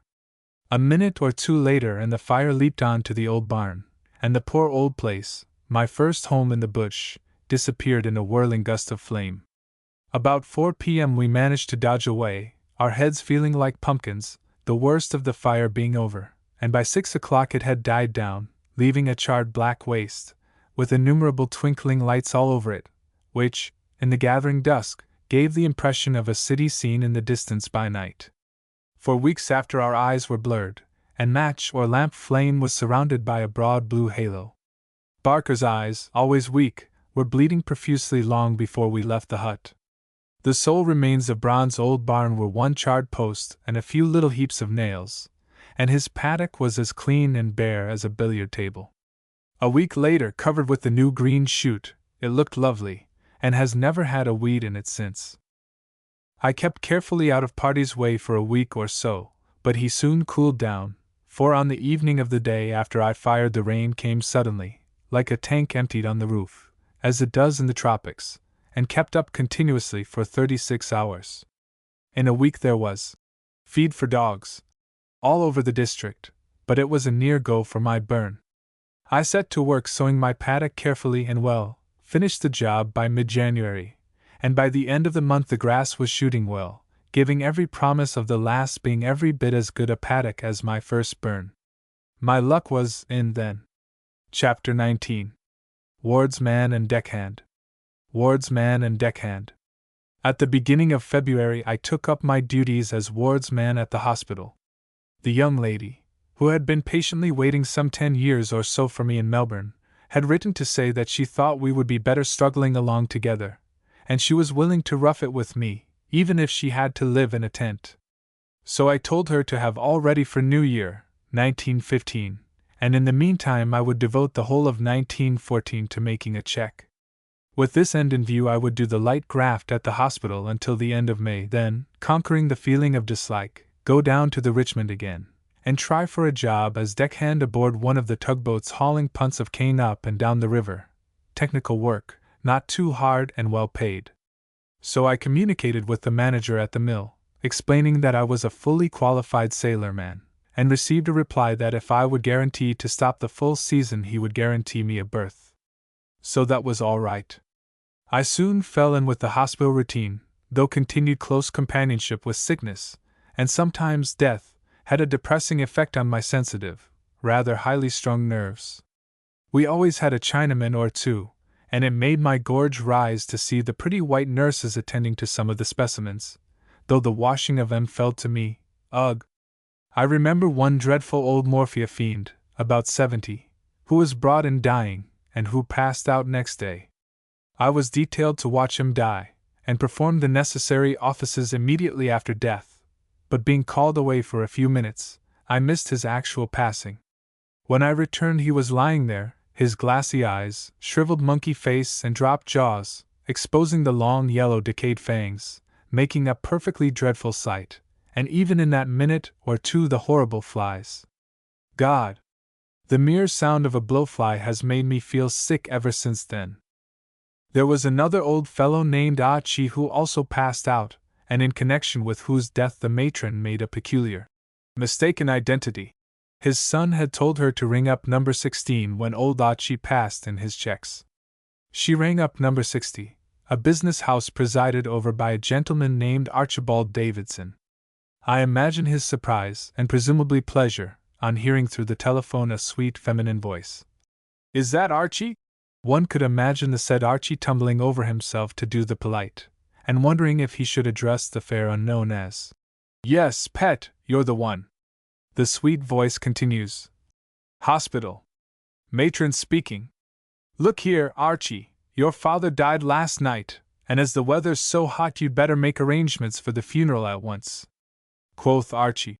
"What the devil are you talking about, madam? Why, isn't that Achi, Chinatown? Good Lord, no! This is Davidson, Messrs. Blank and Company." Collapse of matron. I had to sit by the bedside of more than one alien watching them die, mostly at night, for the reason that, if they possibly can, they will get up and try to crawl away somewhere just before their passing. An unpleasant job, sitting waiting, like a ghoul or a vulture, and trying not to seem impatient. None of us objected to attending the little Japs, though. They were always scrupulously clean, and though nobody save a fool wants to see many of them knocking round here, yet they are real men one can respect, aye, and like, in their own country. Every week saw fresh scrub falling accident cases brought in. One in particular ought to be recorded, as showing that peace hath her heroes as well as war. An old chap, aged about 60, scrub falling by himself, had a tree jump back at him, jamming his foot and grinding it to pulp. He tied a bit of string round below the shin, cut off the bits of foot still dangling, and then crawled 2 miles through the scrub to a road. The cream cart passed shortly, outward bound. "What's up, Bill?" "Oh, had a bit of an accident." He had his coat over the leg. "Pick me up when you come back." "Y'all only be about 20 minutes or so, eh?" "Oh, well, I can last double that." And he lit his pipe. Old Buckboard whipped his nags to a canter, and got back in less than the quarter hour. Then he saw the injury. "Christ," he said. "If I'd seen that, their bloomin' cream cut a gone TL." "Yes, I know," said old Bill. "That's why I didn't show it yer." After it was fixed up at the hospital, the doctor was sympathizing with him. "'Es all right, Doc," he broke in. "I'll be savon footgear now." The weeks passed on, and I, being personally associated with the rest of the staff, saw things that the casual patient never heeds. For instance, the gentle, patient nurses, never out of temper, always calm, cool, and prompt. No complaints, despite the comparatively meager pay and long hours. The querulous complaints of sick men, made irritable by long hours of pain, passing over them like water off a duck's back, or to be met with a cheerful smile, and a, "Well, now, cheer up, it's not that bad, I'm sure." Only when off duty and done up, does the mask drop a little. And mighty little real gratitude they get from the average patient, or thanks either, beyond a few conventional phrases. Just before I left the hospital there came tragedy to my selection. Old Paddy and a mate were following my road, the council having decided to fall all roads adjacent to cleared selections, and the son of a neighboring selector, a lad some 12 years old, used to bring their tucker out to them. On this occasion the lad had stopped to watch them let a big drive go, although they had told him to trot along. Paddy's mate was at work on the driver, while he himself was brushing round their next drive. A call. "Look out, Paddy, she's crackin' dot." Paddy trotted along to the boy, who was astride a slow old mare that wouldn't get a move on. "Come on, kid! Get a bit further off. Told you to get out of this before." A wild yell. "She's comin' back! Run, man, run! Oh, Gord! The boy!" The lad dug his heels into the mare's ribs, but she only shook her head, and started a slow walk. Paddy made a jump for him, caught him round the waist, and tried to drag him out of the saddle. Too late. Next second the tree caught the boy across the shoulders, drove him into the horse, and both into the earth, Paddy being thrown to one side with but a few bruises and scratches. Imagine the feelings of the poor mother. Outwardly though she took it like a Spartan, but it was no surprise that when her baby was born, 5 months later, she went west without an effort to hold on to life, heartbroken. May her soul find rest. Make no mistake, the slain trees can, and do, often get their revenge. I left the hospital towards the end of May, all square, and with enough over to get to the Richmond, where I had to show up by June 25th. I saw the Lands Commissioner to obtain permission to leave my selection for a short while. "That's all right," he said. "So long as it's bona fide wage-earning, and we know where you are, we don't penalize a selector with a good record. Drop me a postcard once a month, and you can stop away till the end of the year." I thanked him and promised. Next day I was on the Bryne, en route for Brisbane, had rather a stormy passage down. I paid a duty call to the Lands Office, and informed them I was highly satisfied, and into the willing ears of several reporters poured a glowing account of the district, which duly appeared in next day's papers. I went by train to Lismore, and on to Broadwater by boat, and I enjoyed the interesting boat trips up the Tweed and down the Richmond. I got to Broadwater about 6 p.m. on a dismal day pouring with rain, to find a strike on and the mill hung up. I won't say anything about the strike, but well, £1 a week and tucker isn't much, now is it? I had cut things rather fine. In fact, I had only about 5 shillings left, so I interviewed the manager, who gave me permission to camp in the barracks along with a couple of decent blokes who came regularly from Sydney each year, and who, being like myself under an award, didn't join the strike camp. They remembered me. "Hello, Senex, you here again?" "Yes, and damn near broke too." "Cripes! You're not the only pebble on the beach." "We are too." "Well, what are you going to do about tucker?" said I. "Reckon the best thing we can do is to have what you sailor blokes call a tarpaulin muster," said Jim. "What you got, Bill?" Bill turned out his pockets. "Oh, 7 and a sprat." Jim had 8 bob, and I 5 and 6. By combining our resources and buying cheap stuff, in bulk, we lived 8 days on that lot, till the strike finished and work started. Jim had built a fish trap, which was mainly responsible for our success, the river teeming with fish of all sorts. I was duly appointed deckhand on one of the tugs, powerfully engined but slightly ancient. The bloke in charge was rather a martyr to liver complaint, but he was ordinarily so decent that one could easily be tactful, and pass over the livery bouts. The engineer was German, but when the war started he became Hanoverian, as indeed I believe he was, only he didn't say so before. Not at all a bad sort, but apt to lose his head when things went wrong. We'd be toddling along with a string of empty punts astern, when the regulation, Dublin clink, would suddenly change to a series of terrific bangs. A wail of despair from below. "It's der whack-em, vacuum, agin!" Then would we tie up to the handiest wharf and effect repairs, with much banging of hammers and clashing of tools thrown angrily about. Next day, perhaps, we would haul a punt off a shallow place, stirring up much mud. A few minutes later a powerful smell of burning rubber, and loud oaths in a strong German accent, would apprise us of another disaster.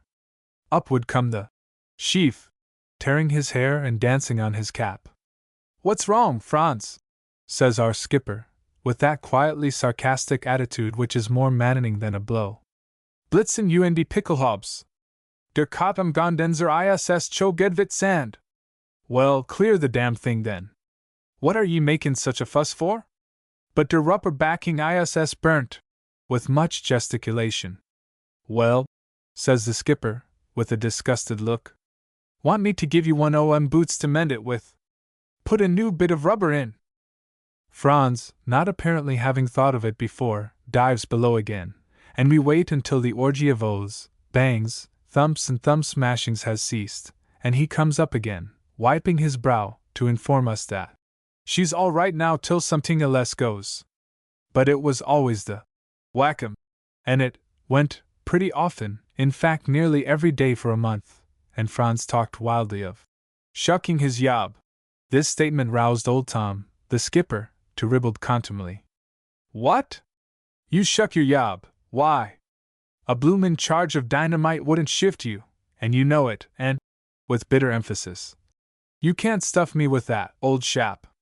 At last one day Franz's baignoire broke so badly that we were left alongside a downstream wharf for 10 hours while he took the whole caboodle up to the mill in a launch, to be properly seen to. After that it went all right. Time passed quickly, the work was interesting, even the deckhand's job calling for the exercise of some brains and common sense, and I averaged about £12 a month right through. It was a bitter satire on deep-sea life. When I was mate of an 8,000-ton steamer I got £10 and fined my own uniform, instruments, etc., and had a position to live up to. Here, deckhand on a little tub we could have carried on our poop, I was actually banking more than my pay as mate, no position to keep up, and having no responsibility, sleeping well at night. We sometimes came up late, and the river on a fine night is really beautiful. We brought up the last load of the season on January 22, 1915, and the same night I took passage in the Brunda, for Sydney, with about £60 in my pocket. She was due at Broadwater at 10 p.m., and I went up to old Tom's place to bid him good-bye. At 9 o'clock we heard a siren. Hello, she's before her time. Hurry up, Charlie. She had just cast off when I reached the wharf, so I chartered a trap and drove hell for leather through a pelting rainstorm to Wardell. I tumbled into the ferry skiff, tipped the boatman to put me alongside the Brunda, scrambled frantically aboard to find she was going to tie up till daylight. In due course we left the river, arrived in Sydney after a rather stormy passage, and thus ended the second stage of my journey. Chapter 20. Married. I got the wedding ring in Sydney. I was always rather a bashful person, and I went from shop to shop without entering, because there were girls behind the counter. At last I came to one. Ah, a man here. This'll do me. And in I dived. Yes, sir, and what can I get for you? I want some wedding rings, please. As if I were a Mormon. Certainly. Miss Blythers, attend to this gentleman, please. Forward stepped a perky miss from the back of the store. It was early in the morning, and I was the only customer. Whether purposely or not I don't know, but she took me to the end counter, where a couple more girls were lying in wait for me, put down about a dozen trays of rings in front of me, and smiled. I blushingly pulled out my marked size card, and they smiled some more. Finally I chose one and a keeper, then. May I congratulate you? Smilingly. Oh, yes, sir, thank you. Sydney? No, Melbourne. Indeed. Then very archly. Now I'm sure she's dark. I am gingery myself. Before I knew where I was I had hauled out her picture from my breast pocket and handed it over. Instantly. Cream Sicilian. Jap. Silk. Ducky shoes, love of a hat. And so forth. Finally the photograph was handed back. Yes, she does look a real good sort. We hope you'll be very happy. My opinion of them at once rose 10 beans. I bade them goodbye and left the shop, followed by their cheerful grins. That night I boarded the boat for Melbourne, speculating most of the passage as to whether she would be down to meet me, how she would look, and so on. It was nearly 5 years since we had bade goodbye to each other, for a few months. The familiar landmarks slipped by Montague Island, Cook's Pigeon House, Mtmley, Queenscliff, then Melbourne Wharf at 11 p.m. And she was there to meet me all right. With a chaperone, I suppose that's the correct term. Anyway, it was her aunt, who discreetly turned her back to our meeting, and giddy old thing, although the big policeman, who was looking at us with a kind of amused tolerance, as of one who had been all through that kind of thing long ago and got past it. We chartered a cab, and got the last train home by a hair's breadth. The day was fixed for a fortnight ahead, and the time passed in a whirlwind of visits and introductions to about half the population of that Melbourne suburb, I should think. Then there was the preliminary visit to the reverend gentleman who was to pass the reef point. I'll never forget that day. We had missed the train, and had to walk, say, 3 miles over some flat open country. I've been in Calcutta in the height of the southwest monsoon, in a place called Infernillo, Anglesey, Little Hell, a dreadful desert spot up the Gulf of California, in Santiago de Cuba in July, but never in my life have I felt such an unbearable scorching heat as on that awful walk in the hot north wind in Melbourne. The kindly old clergyman showed us his thermometer, 109 degrees in a stone-walled room and the blinds drawn. And they call it a hell of a day up here in North Queensland when the mercury touches 85 degrees. Give a dog a bad name. The momentous day came round in due course. The augury was excellent. A brilliant sun, cool breeze, and, as I stepped on to the veranda in the early morning, a flight of white seagulls wheeling round overhead. What better omen could the most superstitious desire? The ceremony was quickly over. I am burdened with 4 Christian names, and when the parson came to I, Charles William Reginald, etc., he transposed the names, and there was a dreadful moment, while I hesitated, wondering whether I would be properly married if I alluded to myself as William Charles. However, I courageously said I was Charles. The minister smiled, and we were soon spliced hard and fast. My best man had the ring ready at the right moment, and of course the blessed thing wouldn't go on, and I had to use brute force to get it on to its proper finger. Then the wedding breakfast, where doubtless, under the combined influence of love, lemonade and excitement, I made numerous speeches, and soared to heights of windy verbosity seldom heard outside Parliament House. Following that, the usual photographer arranged us on the lawn, and snapped us in the usual fashion. Then, ho! For the station and Australian wharf, where lay the good ship Canberra, which was to have the signal honor of bearing us north. Chapter 21. Starting housekeeping. Starting housekeeping. Rapidly the splendid Canberra ploughed her way north. Fine weather attended us, making our trip a perfect honeymoon. The wretched confetti having completely given us away, the ship's personnel seemed to regard us with a sort of proprietary air of paternal amusement. In due course we reached Mackay, where there was a lop of a sea alongside, sufficient to keep the tenders rolling and bumping, and prevented the side ladder from being lowered. The passengers desirous of going ashore had therefore to be gathered into the embrace of a cargo net 6 at a time and slung overboard on to the tender's deck per derrick, like so many bags of spuds. It was the funniest spectacle imaginable, to the onlooker, to see the sling load go down by the run on to the tender's deck, the contents to go sprawling like a spilt handful of peas. Of course it can't be helped, with the tender rising and falling 4 or 5 feet in the seaway. In Townsville we had rather a nasty experience. Went for a motorboat picnic with a large party across the bay. Coming back late at night, dark, rainy and blowing fresh, with high following sea, one of the party went overboard. It was some time before he was missed, then we bowed ship and headed into it, continuing until we had all hands and the cook bailing. Another illustration of the needle and haystack business, so we gave up, and finally got inside the breakwater about 2 a.m. About halfway to the town wharf the engine gave a protesting cough, slowed and stopped. No petrol left aboard. So it was a fairly close go. We transhipped at Townsville into a dirty old tub belonging to another company and left about noon for Cairns. That night we slipped forward on to the forecastle head, and stood leaning on the stem head, watching her sharp cutwater shearing along and admiring the play of phosphorescence in the backwash. A perfect night. The dim coast slipping past, the dull beat of the engines, the plunging hiss of the stem plowing the watery furrow, and that strange tropical smell, coming on the faint land breeze, gave an air of romance to this part of our trip, and we were loath to go below and lose any of it. We were roused out in the morning in time to see the twinkling lights of cairns just paling to the first faint streaks of dawn. Then the landing, a hurried rush to the station, and by the time we had settled down we were halfway to the range. The weather was beautifully fine, and the country round Atherton looked its best, giving a splendid first impression to a newie. There happened to be a buckboard waiting at our station, which took us right out to Ellison's place, where Mrs. Ellison, who had been expecting us, gave us a hospitable welcome. I found many changes round the place.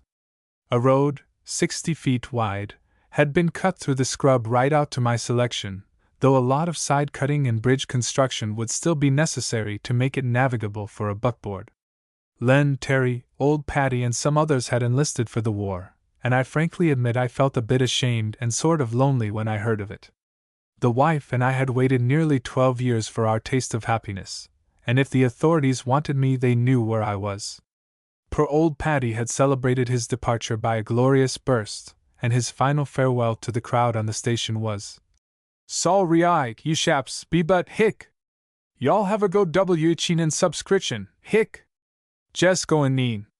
There was a young fellow who had gone named Jimmy McKay. He had the place adjoining mine opposite end to Terry O'Gorman, and we decided to camp at his little iron shack till I got a bit better place erected on my own farm. So, a day or two after arrival, the wife and I carried our belongings over to Jim's little shack, along the muddy scrub tracks that was the wife's first introduction to scrub life. Every few yards we had to stop while she picked the bloodthirsty little scrub leeches off herself, and she spent that night crying quietly, scratching scrub itch and leech bites, and nursing the place on her arm where the cursed stinging tree had got her through the coat sleeve. Poor girl! She was dreadfully homesick, and the open fire and camp oven cookery had lowered her spirits some more. She stuck to it like a Briton though, and never said anything. Jim's humpy was a very depressing place, too, situate at the bottom of a hollow in the scrub. Only 10 acres of a clearing, and the dense wall of standing timber glooming down on the house in a pessimistic fashion. She soon shook down to it, however, and in a few days I started with a mate named Jack Redburn, who kindly volunteered to give me a hand splitting out the stuff for a new house. Thus we started housekeeping together. Quite penniless, no income assured, and the future extremely uncertain. Rather funny to look back on, but grim enough at the time. Chapter 22. Struggling along. Struggling along. I used to set out at 6 every morning to go over to my place, where my mate, Jack Redburn, would be awaiting me, and we worked until dark putting up the house. He was a good bushman, and in 10 days or so we had a really decent, comfortable little house up. 18 by 12 it was, with a 10 by 10 kitchen attached, all rough-lined and sealed.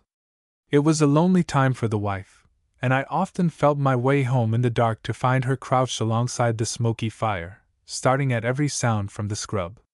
She and I carried our stuff over to the new place, having to make a long detour through the scrub to avoid scrambling about in Jimmy's overgrown loggy clearing, but the end of March saw us comfortably installed. Mrs. Ellison made us a present of a wee dolly stove she had used at first, so there were no more scorched aprons and smarting eyes for the wife, and the only fly in the ointment was how to make a bob or two. Though so early in the year, people were anticipating a dry spell, as the rainy season had not, so far, been up to much, as the grass wasn't as plentiful as it should have been. On that account there wasn't much doing. My first move, after talking things over with older settlers, was to get some cows. 2 purple patches of advice. Dad Vincent. Lord love your man! Of course you've done the right thing! Look at me! Came up here with no experience, a wife and 13 kids. I've been submerged half a dozen times, and look at me now. Get some cows and good luck to you. Dad Vincent. Old Party. So Yevie got married? Well, a man's a blonky lizard if he can't knock out a blonky livin' in the bush. Get some blonky cows, and dairy. Old Party. so I put the fear of a drought away from me. Such a thing had never happened before in the 30 years' history of the tableland. Cows were fairly cheap. Therefore, borrow some more cash from the agricultural bank and buy cows. Good. I applied for £200 and got it without any trouble. Then Baden the bullocky offered to take some pine off my place at 6p. a hundred, £2 odd in Sydney, and give me the cutting. I jumped at it, and he took about 12,000 feet. This gave me enough money to get 6 coils of barbed wire, it hadn't risen much up to then, and about £3 over to renew my credit with the storekeeper. That was the last money he got for 12 months, yet he never worried me. I was only one of scores on his books that year, but he always got more kicks than thanks, and of course was a profiteer. I used the wire to fence my road line, then made a deal for 16 cows, a bull and 7 12-month heifers for my £200, and thought I was all Segaleo. 4 cows were milking, and the others were supposed to be in calf, but weren't. We made a bit of butter and sold it to some bachelor neighbors for about 2 months, and that paid the rent. Then the green grass disappeared, the cows went dry, and the 2 calves that had come with them died. I assisted the maintenance man putting up a bridge near my place, and that paid for rates. A week or 2 cutting timber nearby for Hood and Baton, and the half-yearly interest bill worried us no more. Then their bullocks got too weak to work, so that source of income stopped too. And old stores account rendered kept on mounting up, although we lived on rice and beef shins, made a 70-pound bag of sugar last 6 months, and a 50-pound bag of flour 8 weeks. A nightmare of a time. So July came along, with some hard frosts. Now frost up here is invariably followed by rain within 2 days in a normal year, which causes the grass to get a spring on at once, as the days are always warm and bright. But in this infernal year there was no rain, so the grass got completely settled, above ground, that is. It sprang again in a night once the rain came at the end of the year. My cows were wandering out through Brown's paddock all over the country searching for a bit of green stuff, and I nearly tramped my legs off looking for them to keep them dipped and clear of ticks. Half the time I couldn't find them, so that with ticks and starvation the herd got down to 10. August. Still no rain. Got a job brushing for Old Party, and had to walk 4 miles each way to work and back every day, so averaged about 30 a week, which had to be hoarded over against bank interest at the end of the year. And the storekeeper's bill still rose. October. Will it ever rain again? Dismal tales from everyone of dying stock, bankruptcy, and ruin. My remaining cows could hardly stagger, and their ribs stood out like the black notes on a piano. I managed to get them home, when they were too weak to play up, let them into my banana patch, and the 20 clumps kept them going for a week or 2. They even pawed out and ate the roots. My bull got into a very rough paddock not far away, fell down a steep stony creek, broke a leg and died there. The outlook was as hopeless as financial stability under free trade. November came, and old Omar's blue sullen vault of sky glared remorselessly down on us for over a fortnight of the month. No rain, not even the distant muttering promise of coming thunder. Then, on the November 20th, about 2 p.m., there was a sudden long roll of thunder in the distance. 2 cows had calved, and I had the poor, miserable, staggering wretches in the bales, trying to force down their necks a bit of watercress I had found in the creek over a mile away. I whipped out of the shed. Thank God! There, rapidly rising over the trees to the southeast, was a long bank of black cloud. The thunder grew louder, and a cold, refreshing wind suddenly sprang into being. We could see and smell the gray drifting curtain of rain that spelt resurrection. A faint pattering on the roof. Louder, louder yet, until it became a deafening roar that kept up for over an hour. Salvation! The drought had broken at last. I went out and bathed in the rain, absorbing it in every pore. I think it's the only time in my life I was delighted to be wet through. It was just in time to save my remaining cows. I had left but 7 cows, and 6 20-month heifers, say, £118 worth, but the debt of £200 to the bank still remained, and the storekeeper's £40 had to be remembered, and the But why recall such misery? Apropos the drought. It wasn't really a drought at all. I remember once going from Sydney to Melbourne by train, and after Albury the whole country was literally bare as a board. Well, up here, at the worst time, there was knee-high dry grass somewhere in every paddock, but the fool cows, never having been used to anything but green feed, simply starved sooner than look at it. A few that did take to it here and there kept in fair nick throughout, but of course didn't give any milk. I'll bet there isn't a Victorian cocky who would have thought it anything worse than just a bit of a dry spell. And two, out of the hundreds of creeks running through the scrublands, I only saw one that had gone dry. I shall never forget the delicious smell of the wet earth after the first rainstorm, and that night, all over the paddocks, there was a paean of praise from countless millions of frogs. Now, where the dickens do these blokes get to during a dry spell? We hadn't heard a croak for at least 6 months, or when the cows croaked they didn't do it audibly. Next morning there was a faint green sheen all over the place, and in a week the grass was 6 inches high. The cows bogged in, their ribs disappeared, and 4 more calved. Thus about the middle of December I was a bloated capitalist, owning land and stock, with 6 cows milking and 1 more to come in, and reckoned it was high time to lend my support to the local butter factory and commence sending in cream. Chapter 23. Joyful Experiences of Cow-cockying. Joyful Experiences of Cow-cockying. So I went in to interview the factory people. I had to go to the expense of a new pair of boots for the occasion. I hadn't been wearing boots for months, but could hardly go in bare feet.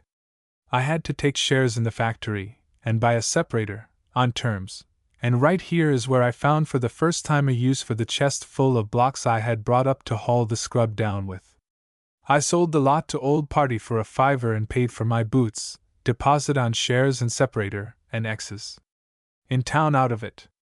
In due course the separator was brought out, in pieces on a pack horse the last mile or so, and erected in the split slab dairy.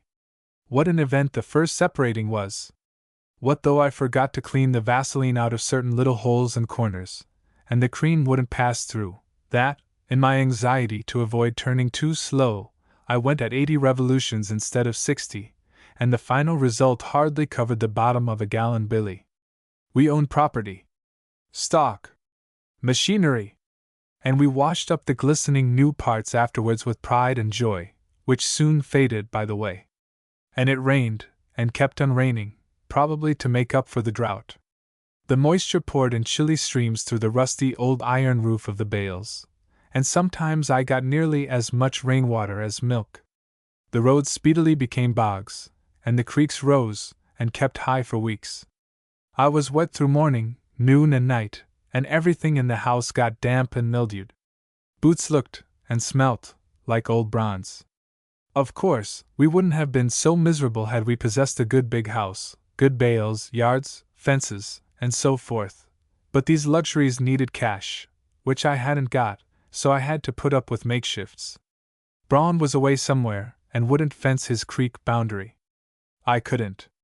So behold, when I stepped out in the dismal, gray, misty dawn 2 cows would be in bronze, one at Domino's Hill, 2 miles off one way, one in O'Gorman's, and the others playing hide-and-seek over about 500 acres of overgrown, loggy paddock. The result was that I was often only starting to milk at 10:30 a.m. in the afternoon. It was much the same. You would follow them up to see where they planted. Go back to the place at 4 p.m. No sign of them. After an hour's search you might come across them at the end of O'Brien's or Braun's or O'Gorman's or somewhere, but never the lot of them together. Finally I got hold of some plain wire and ran 4 wires along Braun's. Then other people's stray steers came along, walked through it wherever they pleased, as steers will, and kept me all my spare time patching up that makeshift.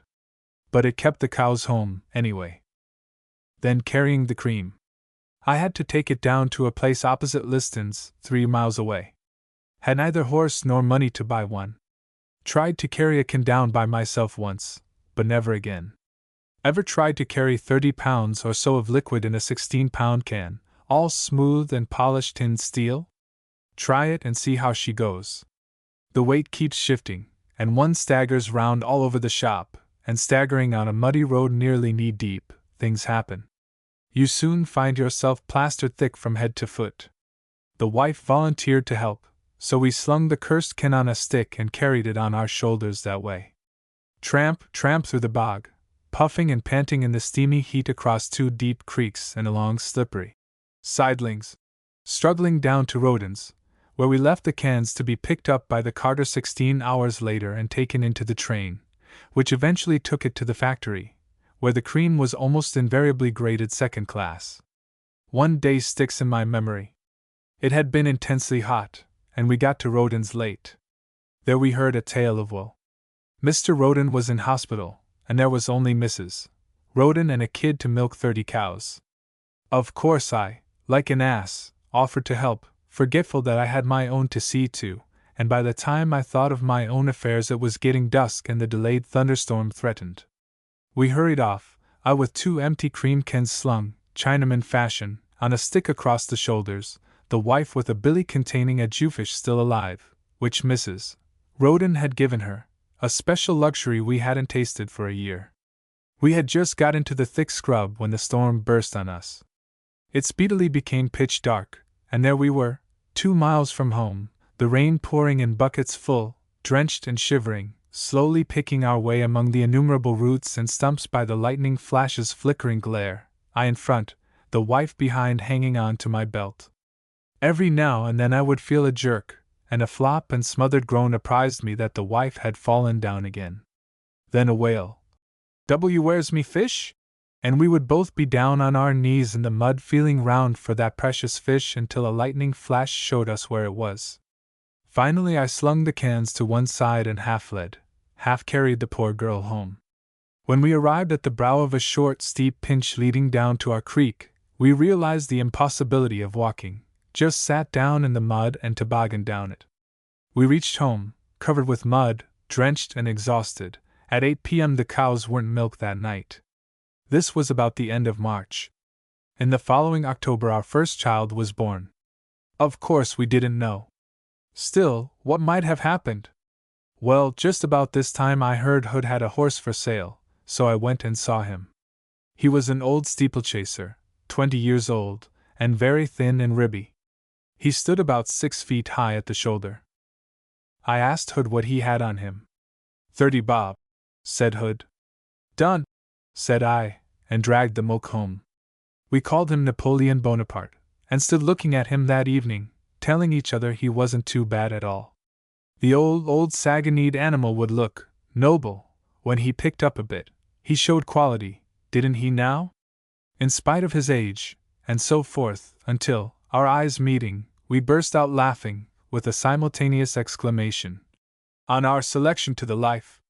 We found the old chap would eat anything, being used to kids petting him, so we filled him up with odds and ends of porridge, cabbage stalks, bread, spud peelings, and so on, and strange to say, he did pick up. He was a whale on separated milk, and got plenty of it.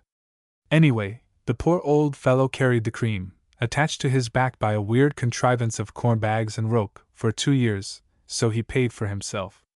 Then he got sick and developed a booming cough, a very curfew, tolling the knell of Bonaparting. I called in a bloke to look at him. "Oh," says he, "it's on he gripes. Give him a good earty kick in the guts. That'll settle him." I didn't try the recipe, and poor old Boney settled himself that night, in the cowyard, and I had to cut him up and drag him away in sections for cremation. What sickening shocks we did have that year, to be sure. Our first check was 16 shillings for the month, after share money and separator installment were deducted. Then the long-suffering storekeeper stopped credit, and for a while we lived on what we could grow, with scrubbed turkey, and once or twice bandicoot. The latter weren't bad, in fact, very palatable, but they looked ratty. The government remitted the year's rent, but bank interest and rates had to be met, and my biggest check for the year was £8. Oh, it was a daisy time. However, my cows had all had heifer calves. I brought them safely past weaning point, and got £4 a head for them on the top of a risen market that the week after was fallen to £2. This was one of the rare strokes of luck I have had, and paid 2/3 of old store's account, renewing credit. In October a daughter was born to us, who, thanks to the dreadful climate, Whites can't live up here, you know, hasn't had a day's sickness yet. In December my young heifers calved, and the checks each month from the factory increased, so that I got clear of debt, and actually felt what having a few pounds in the bank was like. I managed to keep the 1917 crop of calves. It was a good year. In 1918 things went swimmingly again, but a plague of caterpillars ate me out, and I lost half the youngsters, but still I crept ahead a bit financially. In June my son and heir made his appearance.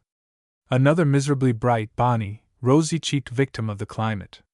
At the end of the year Hood had a look at my timber, and offered to cart logs to the mill, and haul the resulting sawn timber out again if I paid for cutting the logs up, he to charge cartage as a cash deposit to me on my standing timber. I jumped at the chance, for, lo! Here was a new house for us. I could just manage to scrape enough cash together to pay for cutting at the mill. In February 1919, I got the house up, paying for its erection with 2 young heifers.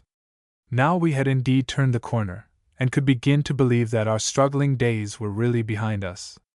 A month or 2 later Hood, who had shifted out close to us, made a proposal to join forces, I to look after the cows, of which he had a decent herd, he to work his bullocks. All proceeds to be pooled and shared. It has worked well, for he is a white man and a good mate. We have had a plague of caterpillars again, but got over it without serious loss, and it really looks as if we were at last firmly on our feet, with the prospect of a continued comfortable competence, thanks mainly to the unselfish self-denial and splendid management of that greatest of all blessings, a good wife. We aren't millionaires yet, but can't growl, and are infinitely better off than our town brethren, with all their picture palaces, handy shops and what not. Anyhow, the rosy cheeks of our 2 splendid kiddies would be enough to reconcile us to the, perhaps, somewhat lonely life. In spite of, perhaps because of, hard struggles and difficulties overcome anything but easily, either of us feel inclined to quit even now that we could, and with the passing of time the little home we have carved out of the scrub for ourselves becomes more homely and dearer to our hearts. Chapter 24. L'envoi. In concluding an effort like the foregoing, it is, I believe, the usual thing for the author to tender a few words of good advice. A thankless job, perhaps, for a wise man doesn't want it, and a fool won't take it. However, in case any reader might be contemplating scratching a living out of the scrub, I offer him the following, free, gratis, and for nothing. 1. Decide on your district. Think carefully before taking a block. Get it, then hang on to it till all's blue, for blocks aren't so easy to get nowadays, and the time is gone when a bloke could say, I'm chucking this, and going for a block closer in. 2. Get your scrub down as quickly as possible. Standing timber won't bring in a penny in a lifetime, and no timber's a rotten reed to lean on for an income. 50 acres of grass, well fenced, will, at adjustment, bring in tucker and a bit over after the first year, even if you don't use it yourself. 3. Never go working alone in the scrub.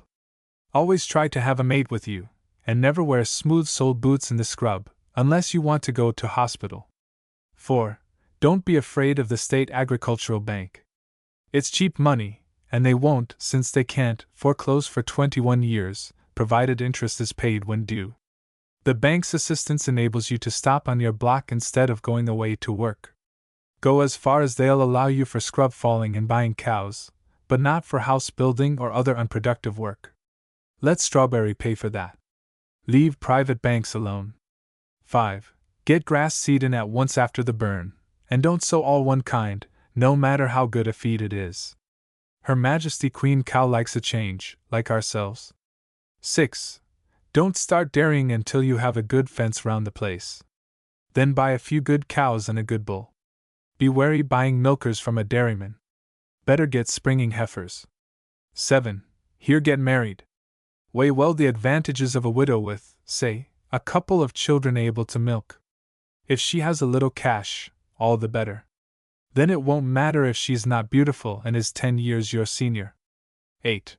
If your early milking arrangements are rough, it'll be all right if you keep everything scrupulously clean.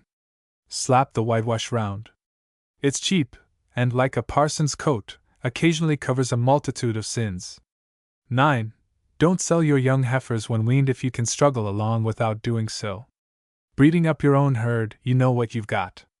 Also, your old originals won't live forever. 10. Try and grow a bit of hand feed for your cows as a standby, no matter how good a dairying district you're in. 11. Never lose your temper, no matter how rowdy your cows may be. Cows are very sensitive, and respond to quiet treatment quicker than any other animal. If you go down to the bales in a temper, the cows know it, even if you're quiet with them. They get uneasy, and hang on to the milk. I learned this by experience. 12. Keep your heart up and battle along. Don't let setbacks break your spirit. The sticker gets there, like the postage stamp. But make no mistake, you'll need a heart to tackle the scrub. And that's the lot, blokes. Hello? Milking time. I must get away after the cows. I wish you luck. Well, hooray! Senex. The Specialty Press Proprietary. Limited, 174 Little Collins Street, Melbourne.